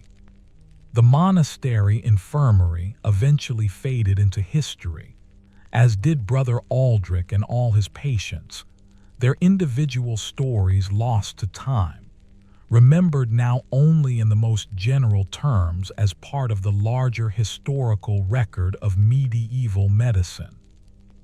The building itself might have crumbled or been repurposed. The cold rooms where so many suffered and died now ruins or renovations. The exact locations of those narrow beds where people shivered under inadequate blankets impossible to identify. But the lessons remain, written in the historical record, preserved in the medical texts that documented these practices, echoed in the archives that tracked mortality rates and treatment outcomes. The cycle of seasons turned, bringing spring finally to the monastery after that long, bitter winter. The ground softened enough for burials, and there was a succession of funeral processions, simple affairs where wrapped bodies were carried to the cemetery and laid in the earth with prayers and the hope of resurrection. The families came when they could, when weather and distance permitted, standing in their rough clothing by open graves, faces worn with grief and hardship, saying goodbye to mothers and fathers, husbands and wives, children who should have lived longer lives. Some deaths were expected, the old, the chronically ill, those who had been fatting for years. But others were shocked, the young, the previously healthy, those who had fallen suddenly ill and been carried to the monastery with hope, only to be carried out again as corpses. Brother Aldrich stood at these gravesides too, offering the comfort of ritual and prayer, genuinely moved by the sorrow of these families, genuinely grieving the losses himself. Each death weighed on him, made him question whether he might have done something differently, whether there was some treatment he had overlooked, some intervention he should have attempted. But his questioning never extended to the fundamental methods themselves, never touched the core assumptions of humoral medicine, never considered that the entire framework might be flawed. When he searched for answers, he searched within the paradigm, consulting his texts for details he might have missed, reviewing procedures to ensure he had followed them correctly, praying for greater wisdom to apply the knowledge he already had more effectively. Spring brought not only burials, but also new challenges. With warmer weather came different diseases, different patterns of illness that kept the infirmary beds filled even as winter's victims were laid to rest. There were fevers of various types, some brief and easily overcome, others lingering and deadly. There were injuries from farm accidents, from falls, from violence that erupted in villages where people lived too close together with too few resources and too much hardship. There were infections that started small and spread, turning minor wounds into life-threatening conditions. There were mysterious ailments that defied even medieval attempts at categorization, symptoms that didn't fit neatly into humoral theory, conditions that resisted all treatments. One case that arrived in late spring particularly troubled Brother Aldrich. A young woman, barely 20 years old, was brought to the monastery by her desperate father. She had been healthy, robust even, known in her village for her strength and energy. But over the course of several weeks, she had begun to waste away, losing weight rapidly despite eating normally, developing a cough that wouldn't stop, sweating through her clothes at night, running periodic fevers that came and went without pattern. Her eyes had taken on a feverish brightness, her cheeks showed an unnatural flush, and she tired easily, exhausted by activities that should have been simple. Brother Aldrich examined her carefully, noting all these symptoms, trying to understand what they meant in terms of the humor. The fever suggested heat, possibly excess blood, but the wasting suggested something else, perhaps a consumption of the body's substance, a failure of proper nourishment. This disease, what we would now recognize as tuberculosis, was common in medieval times, spread easily in cramped living conditions, and was almost invariably fatal given the complete lack of effective treatments. But Brother Aldrich did not know about bacteria, did not understand contagion in the way we now do, could not have conceived of the tubercle bacillus slowly destroying this young woman's lungs from within. He decided on a course of treatment that seemed logical within his framework. The fever needed to be addressed, so bloodletting was indicated, though he would be moderate given her already weakened state, taking perhaps 6 ounces rather than the 8 or 10 he might remove from someone more robust. The wasting suggested she needed building up, so he would prescribe nourishing foods, broth, wine, bread soaked in milk if they could obtain it. The cough needed treating with expectorant herbs to help clear the lungs of whatever corrupted humors were accumulating there. And of course, she needed the cold air that was believed to be therapeutic for lung conditions, the fresh, cool atmosphere that would supposedly help heal her diseased respiratory system. And so she was bled, weakening her further, taking from her body the very blood cells that were attempting to fight the infection in her lungs. She was kept in the cold infirmary with its open windows, the chill air irritating her already damaged lungs, making each breath more difficult, stressing her system that desperately needed warmth and rest to have any chance of fighting the disease.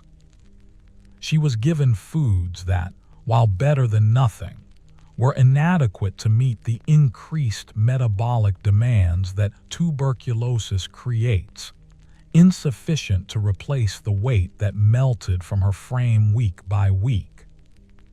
And she was surrounded by other patients, some of whom would eventually develop the same symptoms she showed, would catch the disease from her through the air they all breathed together in that closed space. Though no one understood this mechanism of transmission, no one realized that close quarters and poor ventilation were creating perfect conditions for the tubercle bacillus to spread from host to host. The young woman declined steadily over the following weeks. Brother Aldrich tried various interventions, different herbs, different bleeding schedules, different dietary recommendations, poultices applied to her chest, prayers of increasing frequency and fervor. Nothing helped. She grew thinner, her cough grew worse. She began to cough up blood in amounts that alarmed everyone who saw it. Her father visited when he could, sitting beside her bed, holding her wasted hand, watching helplessly as his daughter faded before his eyes, unable to understand why the monk's medicine couldn't save her, unable to accept that she was dying, that there was nothing anyone in this era could do to prevent it. She died on a morning in early summer, when the world outside was green and growing, when life was bursting forth everywhere except in her failing body.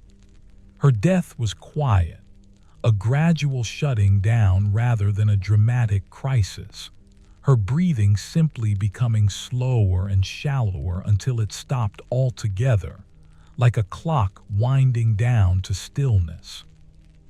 Her father wept over her body, his grief all the more bitter for the contrast with the beautiful day beyond the infirmary walls, for the injustice of death claiming someone so young when the world was renewing itself. Brother Aldrich prayed with him, tried to offer comfort through words about heaven and reunion and suffering ended. But what comfort could words provide against such loss, against the death of a child, against the fundamental wrongness of youth cut short? After the young woman was buried, Brother Aldrich noticed that several other patients in the infirmary had developed coughs. Within a month, 2 of them showed the same constellation of symptoms she had displayed: the wasting, the night sweats, the bloody sputum, the unrelenting progression toward death. He treated them as he had treated her, with the same methods and the same confidence that he was doing what medical science of his time recommended. And they died as she had died, their bodies unable to overcome the infection, unable to benefit from treatments that didn't address the actual cause of their illness, that in fact made them weaker rather than stronger. The disease spread beyond the infirmary too, appearing in the monastery itself, striking monks who had tended the sick. Brother Thomas, the young monk who had assisted Brother Aldrich so faithfully, developed a persistent cough that winter.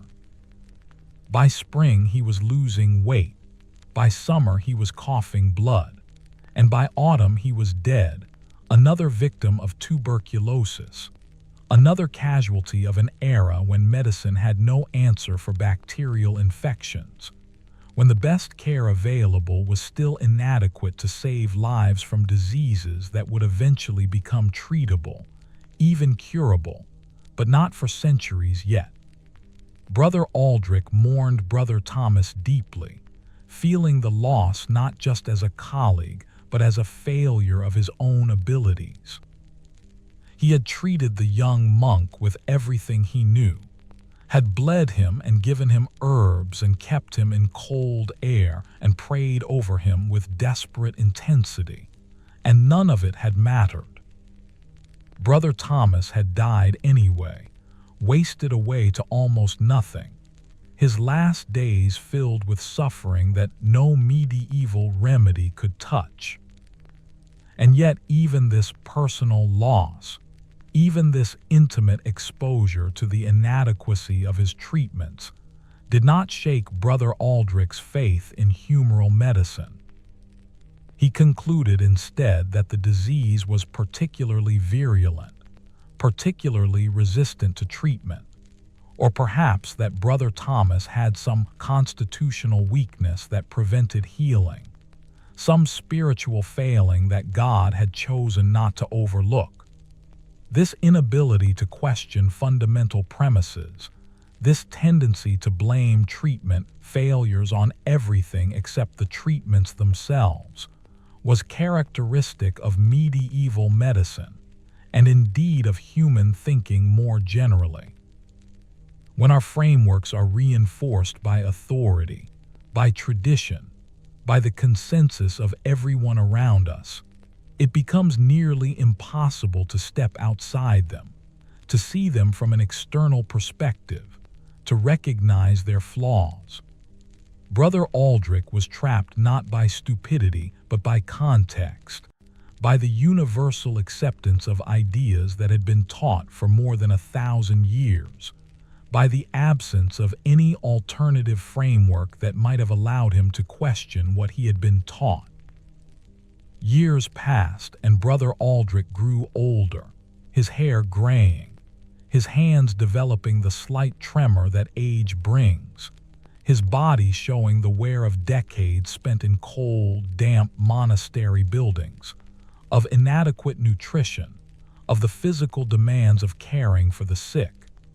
He trained new monks in the arts of healing, passing on the same knowledge that had been passed to him, teaching them to bleed and to purge, to balance humors, and to interpret symptoms through the lens of Galenic theory.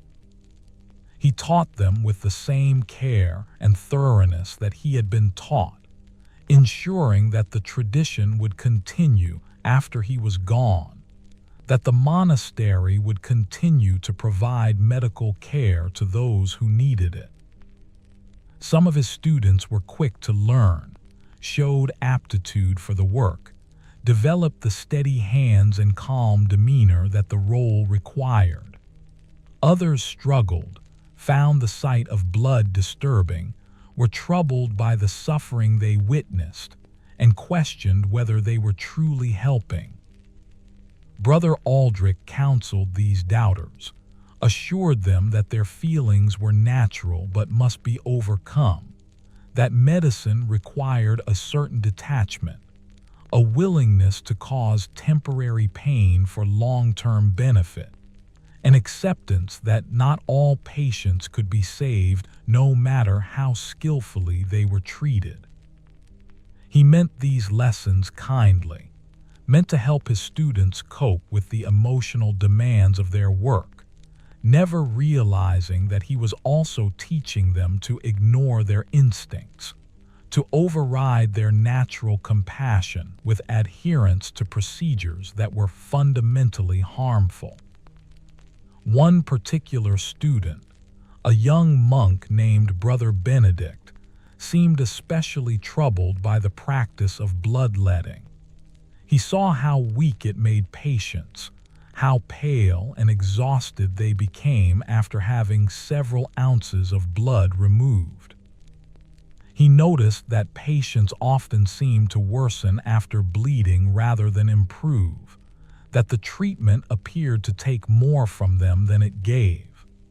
He dared to ask Brother Aldrich about this observation, phrasing his question carefully, respectfully, not wanting to seem presumptuous, but genuinely seeking understanding. Brother Aldrich was not angry at the question. He remembered having similar doubts himself in his early training, and he answered thoughtfully, drawing on the texts and the authorities and the logic of humoral theory. "It seems contradictory, I know," he said gently. "The patient appears weakened, and your heart tells you this cannot be good. But you must trust in knowledge that is greater than your initial impressions. The weakness is temporary, necessary even, as the body adjusts to the new balance we have created. Think of it like pruning a tree. The cutting seems violent, seems to harm the tree, but in fact it allows new, healthy growth. So too with bloodletting. We remove what is excessive, what is diseased, and in doing so we allow the body to produce fresh, healthy blood to replace it." Brother Benedict nodded, wanting to accept this explanation, wanting to trust in his teacher's wisdom and in the ancient authorities that supported these practices. But a small doubt remained, a quiet discomfort that he couldn't entirely suppress. Over the following months and years, as he assisted with treatments and eventually began performing them himself under supervision, he continued to observe that bleeding seemed to harm more than help, that patients who received less aggressive treatment often fared better than those who were bled repeatedly. But he kept these observations largely to himself, unsure how to articulate them, uncertain whether they represented genuine insight or simply his own lack of understanding. In a different time, in a different context, Brother Benedict might have been the one to begin questioning the fundamental premises of medieval medicine, to start the slow process of overturning humoral theory and replacing it with knowledge based on actual observation and experimentation. But he lived in the 13th century, in a world where individual observation counted for little against the weight of ancient authority, where questioning established medical doctrine could be seen as dangerous or heretical, where the entire structure of knowledge was built on reverence for classical texts rather than empirical investigation. And so his doubts remained private, never developed into challenges that might have changed anything, eventually faded as he became more experienced and learned to interpret what he saw through the accepted framework. His early instincts overridden by education and enculturation into the medical paradigm of his time. Brother Aldrich eventually grew too old for the physical demands of infirmarian work. His hands shook too much for precise procedures. His eyesight had dimmed. His stamina was insufficient for the long days and interrupted nights that the role required. He was relieved of his duties with honor and gratitude, recognized for his decades of service, for the countless patients he had treated, for the monks he had trained. He was given lighter responsibilities, allowed to spend more time in prayer and study, provided the respect due to an elder who had served faithfully. And in his retirement, he wrote down his knowledge, creating a manual for future infirmarians, documenting procedures and remedies and observations accumulated over his long career. His manual was careful and detailed, explaining exactly how bloodletting should be performed, which veins should be used for which conditions, and how much blood should be taken in various circumstances. It described herbal preparations and their uses, dietary recommendations for different diseases, the importance of maintaining cold air in the infirmary for certain types of illness. It was, within its own framework, an excellent medical text, comprehensive and practical, the distillation of a lifetime's experience. And it was almost entirely wrong in its fundamental assumptions about health and disease, a careful documentation of practices that caused harm while believing they caused healing. The manual was copied and shared with other monasteries, became a reference text used for generations, and influenced the treatment of thousands of patients over the following centuries. It represented the best medical knowledge of its time, applied with care and good intentions, and it contributed to suffering and death on a scale difficult to calculate.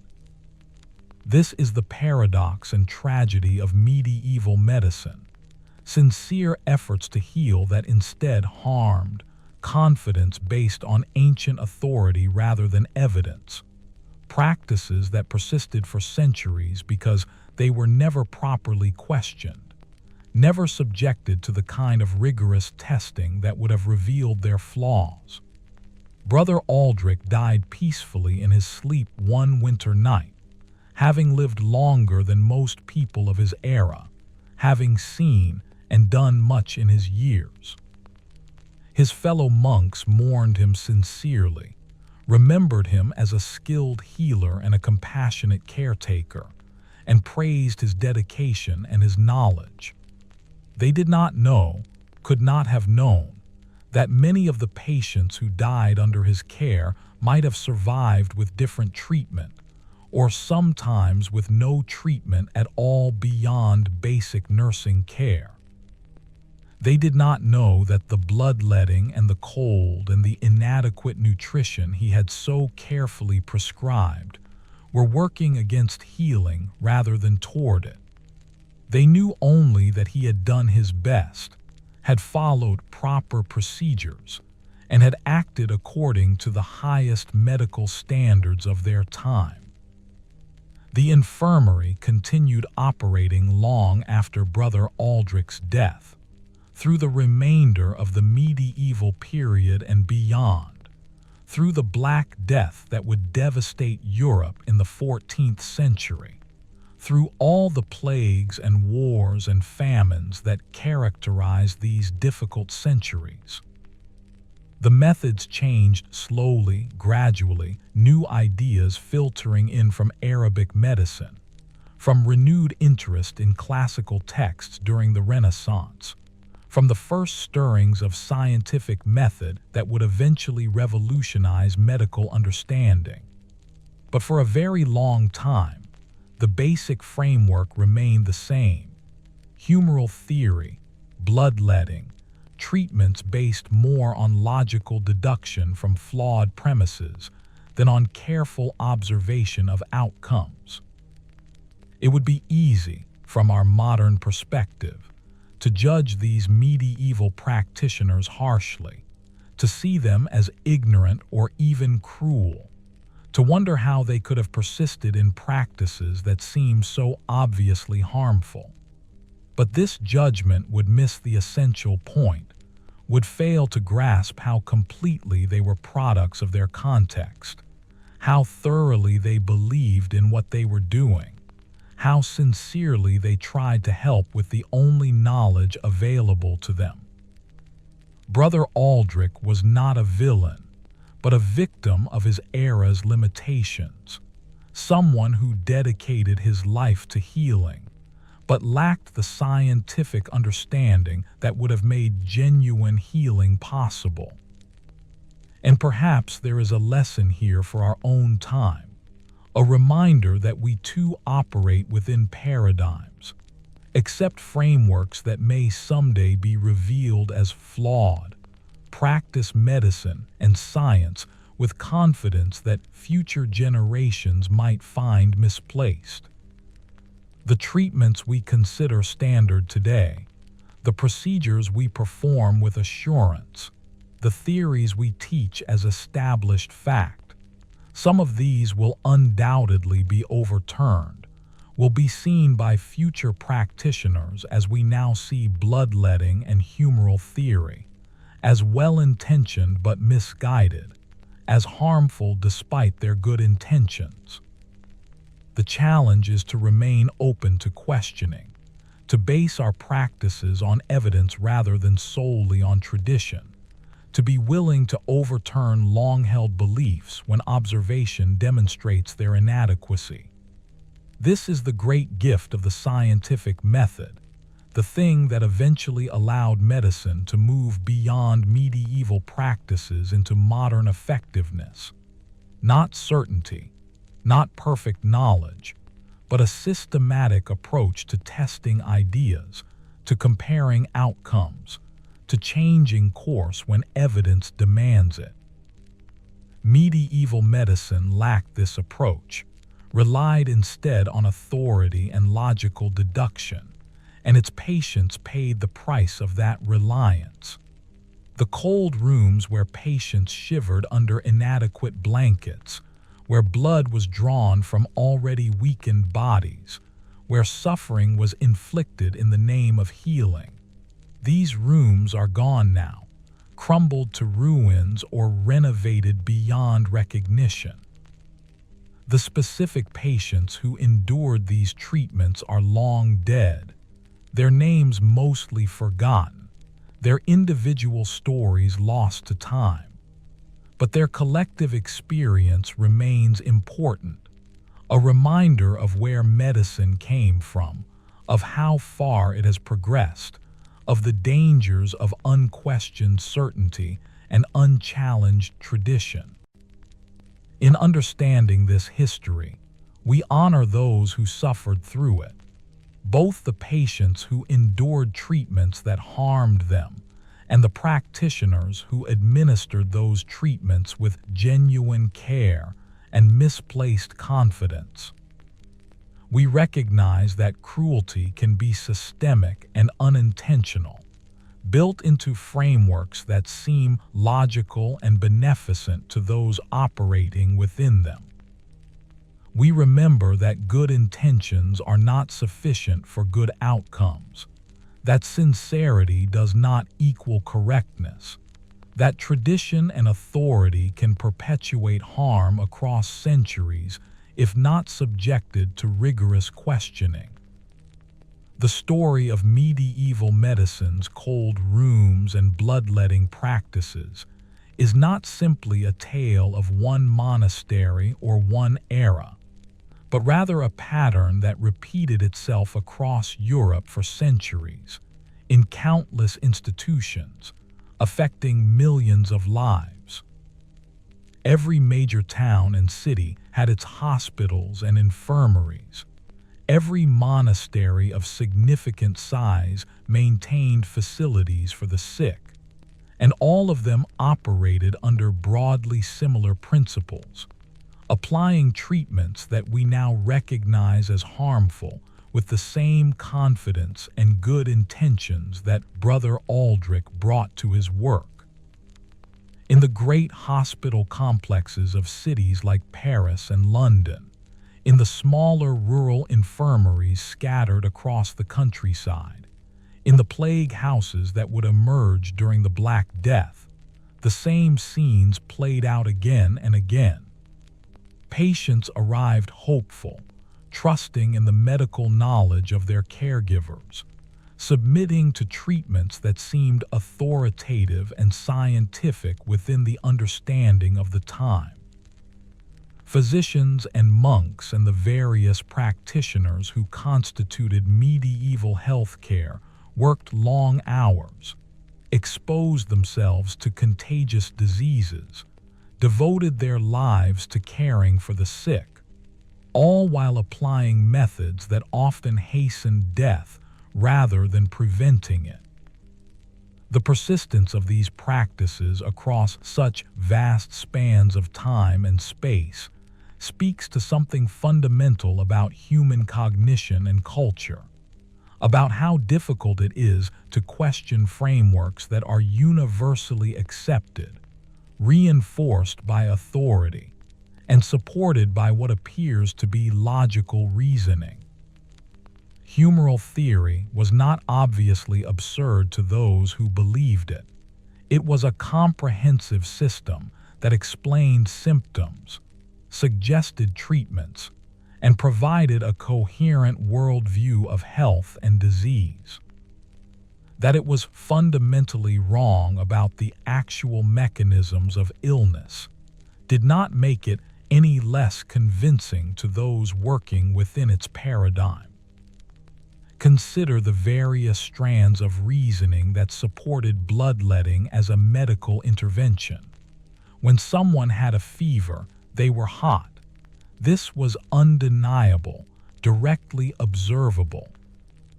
According to humoral theory, heat was associated with blood, with the sanguine humor, with an excess of the hot and moist qualities.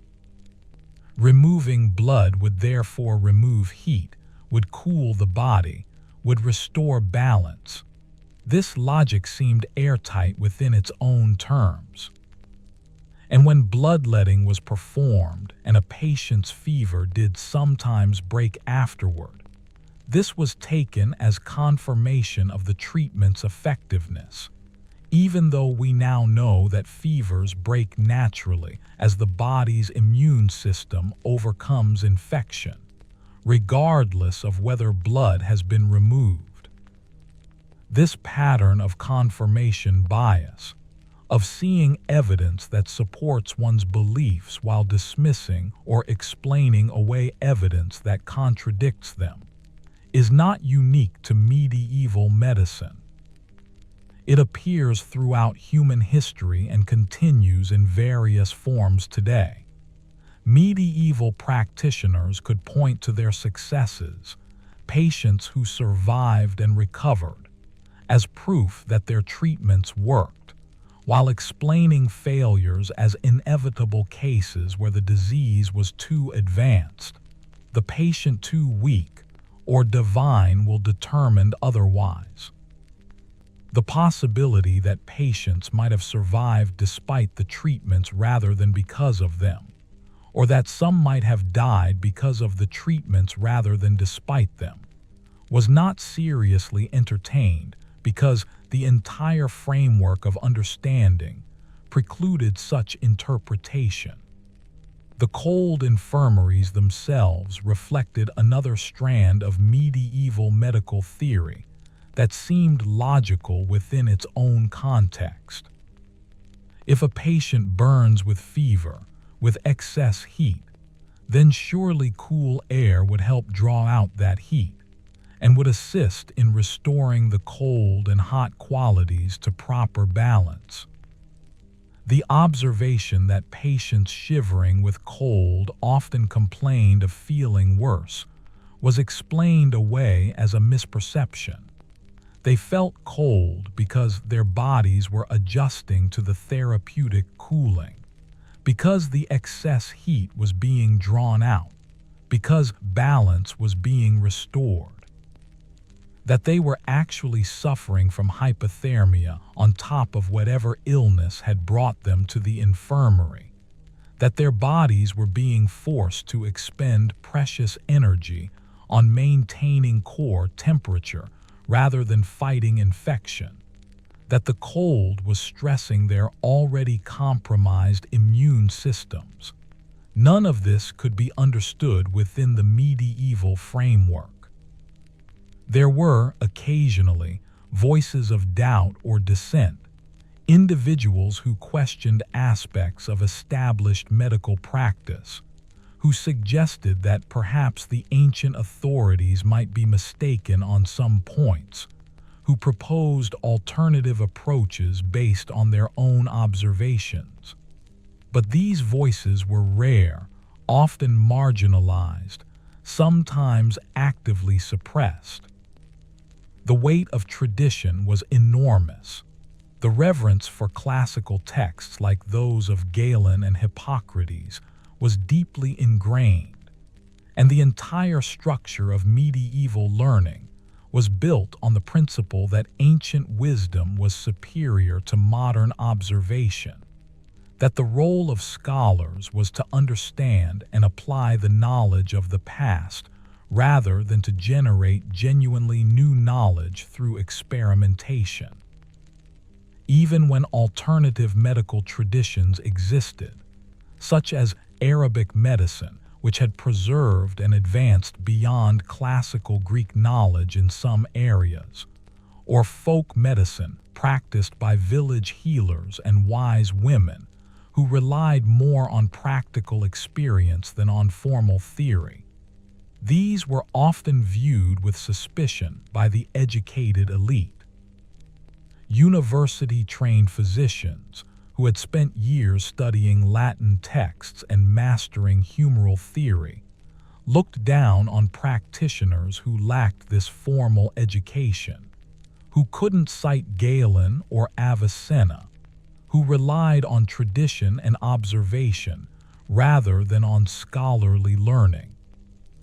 And yet, ironically, some of these folk practitioners, unburdened by elaborate theory, sometimes achieved better outcomes simply by not actively harming their patients with aggressive bloodletting and other invasive interventions.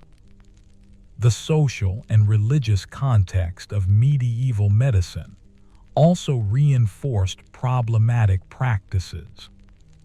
Suffering was often viewed as spiritually beneficial, as a way of identifying with Christ's passion, as an opportunity to demonstrate faith and earn merit for the afterlife. This theological framework made it easier to accept medical treatments that caused pain and distress, to see them as potentially redemptive rather than simply harmful. When a patient screamed during an amputation without anesthesia, when someone shivered uncontrollably in a cold infirmary, when bloodletting left someone pale and weak, these experiences could be reframed as spiritually valuable, as purgative not just of bodily imbalances, but of sin and spiritual imperfection. Moreover, the concept of bodily autonomy and patient rights as we understand them today did not exist in medieval society. The hierarchical nature of medieval culture meant that authority figures, whether religious, medical, or political, were expected to make decisions for those under their care, and those being cared for were expected to submit. A patient like old Thomas or Margaret had no real option to refuse treatment once they had placed themselves under the monastery's care. To question the monk's medical judgment would be to question their spiritual authority as well, to risk being seen as faithless or rebellious. And so patients endured treatments that their bodies recoiled from, that their instincts told them were wrong, because they lacked both the knowledge to articulate why the treatments might be harmful and the social standing to refuse them even if they had known. The economic aspects of medieval medicine also played a role in perpetuating harmful practices. Physicians and other medical practitioners made their living from their work, and elaborate treatments like bloodletting could be charged for in ways that simple rest and good nutrition could not. There was an economic incentive to do something rather than nothing, to perform procedures that demonstrated expertise and justified fees. This is not to say that medieval practitioners were consciously prolonging illness for profit.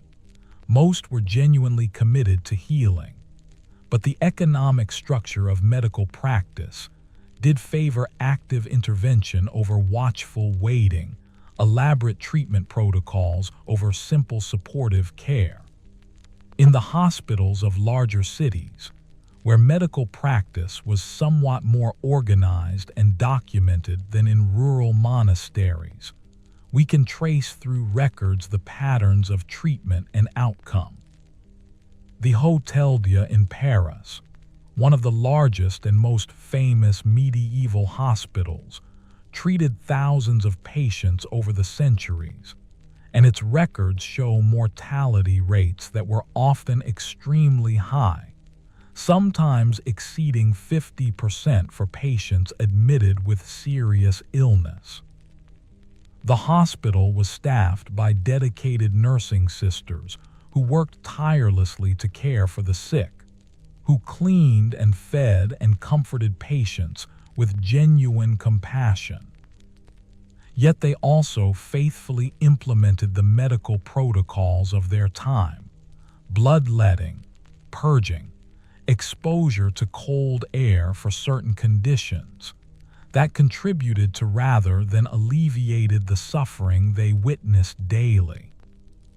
The records from such institutions make for sobering reading. They document case after case of treatments that seem, from our perspective, almost designed to worsen outcomes. A patient admitted with pneumonia would be bled to address the fever, kept in cold, drafty wards to prevent overheating, given thin soups that provided insufficient nutrition.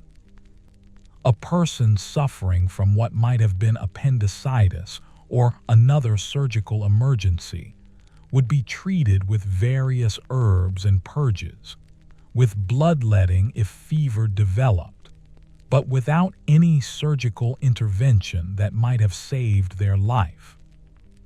A woman dying in childbirth might be bled as she hemorrhaged, the medieval practitioners not understanding that they were removing the very blood her body desperately needed to survive the delivery. And yet, woven through these records of suffering and death, there are also accounts of genuine care, of human compassion manifesting in whatever ways were possible within the constraints of medieval medicine. The nursing sisters who sat with dying patients through the night, holding their hands, offering prayers and comfort. The physicians who waived fees for poor patients, who donated their time to hospital wards. The families who visited faithfully, bringing small comforts and familiar faces to sterile, frightening environments. The fellow patients who helped care for each other, forming temporary communities of mutual support in the face of shared adversity. This juxtaposition of genuine kindness coexisting with harmful treatments, of sincere efforts to heal resulting in increased suffering, of dedication and compassion operating within a framework that undermined their effectiveness, is perhaps the most tragic aspect of medieval medicine. These were not monsters or sadists running these infirmaries and hospitals. They were people much like us, trying their best with the knowledge available to them, constrained by frameworks they couldn't see past, doing what they believed was right even when it was profoundly wrong. As the medieval period gave way to the Renaissance, and then to the early modern era, medical knowledge began to change, slowly and unevenly. The rediscovery and translation of additional classical texts, the influence of Arabic medical learning, the gradual emergence of anatomical study based on human dissection rather than animal anatomy and ancient texts, the first stirrings of experimental method, all of these began to chip away at the edifice of humoral theory and medieval medical practice. But change came slowly, often facing fierce resistance from those invested in traditional knowledge. When physicians like Paracelsus in the 16th century challenged humoral theory, and proposed new approaches based on chemical principles, they were often dismissed or attacked by the medical establishment. When Vesalius demonstrated through careful dissection that Galen had made numerous anatomical errors, having based his descriptions on animal rather than human anatomy, many physicians refused to accept his corrections, preferring to trust the ancient authority rather than the evidence of their own eyes. Bloodletting itself persisted as a common medical practice well into the 19th century, long after the scientific revolution should have exposed its futility. George Washington was famously bled during his final illness in 1799, having several pints of blood removed over the course of a day in a desperate attempt to cure a throat infection. Most medical historians believe this aggressive bloodletting hastened his death, but the physicians who attended him were following standard practice for the time, doing what they had been trained to do, applying treatments that had the weight of centuries of tradition behind them. It was not until the development of modern scientific medicine in the 19th and 20th centuries, with the germ theory of disease, the understanding of physiology and anatomy, the development of anesthesia and antiseptics, the discovery of antibiotics, that medicine could finally break free from the harmful practices that had characterized it for millennia. And even then, the transition was neither smooth nor complete. Throughout history, there have always been established medical practices that later generations recognized as harmful, from mercury treatments for syphilis to frontal lobotomies for mental illness, from aggressive cancer surgeries that removed vast amounts of tissue unnecessarily to pharmaceutical treatments whose side effects outweighed their benefits. The lesson from medieval medicine's cold rooms and bloodletting is not simply that people in the past were ignorant and we are now enlightened. It is something more subtle and more troubling, that sincere, intelligent, dedicated people can be systematically wrong, can cause harm while believing they are helping, can perpetuate suffering across generations while convinced they are preventing it.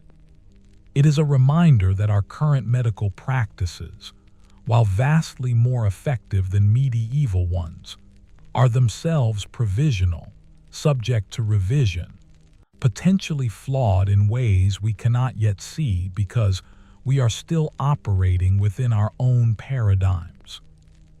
The physical structures of medieval medicine, the cold stone infirmaries, the bloodletting implements, the beds where patients suffered, are mostly gone now, preserved only in museums if at all. But the human capacity for well-intentioned error, for confident application of flawed knowledge, for persistence in harmful practices because they are traditional and authoritative, this remains. Understanding the history of medieval medicine helps us recognize this capacity in ourselves and our own institutions, and helps us maintain the humility and openness to questioning that are essential for genuine progress. The patients who shivered in those cold rooms, who felt their strength ebb away as their blood flowed into brass bowls, who trusted in authorities who didn't deserve that trust, they cannot be helped now, cannot be saved by the knowledge that came too late for them. But their experience can inform how we approach medicine and knowledge today, can remind us to question our assumptions, to test our theories rigorously, to be willing to overturn traditional practices when evidence demonstrates their inadequacy, to remember that confidence and good intentions are not substitutes for actual effectiveness. In the quiet of night, when we reflect on this history, we might imagine those cold infirmary rooms populated with their suffering patients, with the monks and physicians who tended them with such misguided dedication. We might feel the chill air that was believed to be therapeutic, hear the moans of those in pain, see the brass bowls filling with blood drawn from people who needed every drop.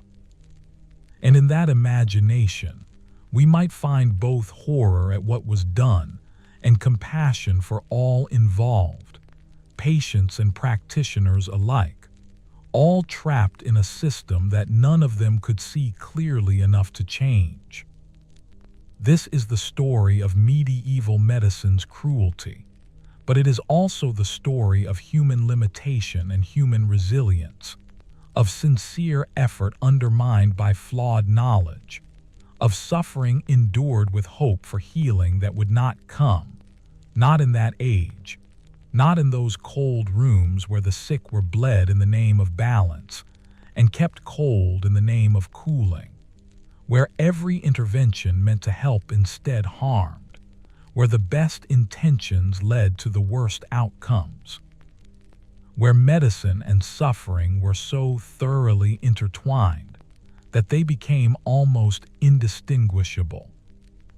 And as we rest now, warm and comfortable in our modern world with its modern medicine, we can remember those who came before, who were not so fortunate, who paid the price of humanity's long, painful journey from ignorance toward understanding, a journey not yet complete, perhaps never to be complete, but slowly, gradually moving toward treatments that help more than they harm, toward knowledge based on evidence rather than authority, toward a future where the medical horrors of our own time will be remembered with the same mixture of sadness and learning that we bring to remembering the cold rooms and bloodletting of the medieval past.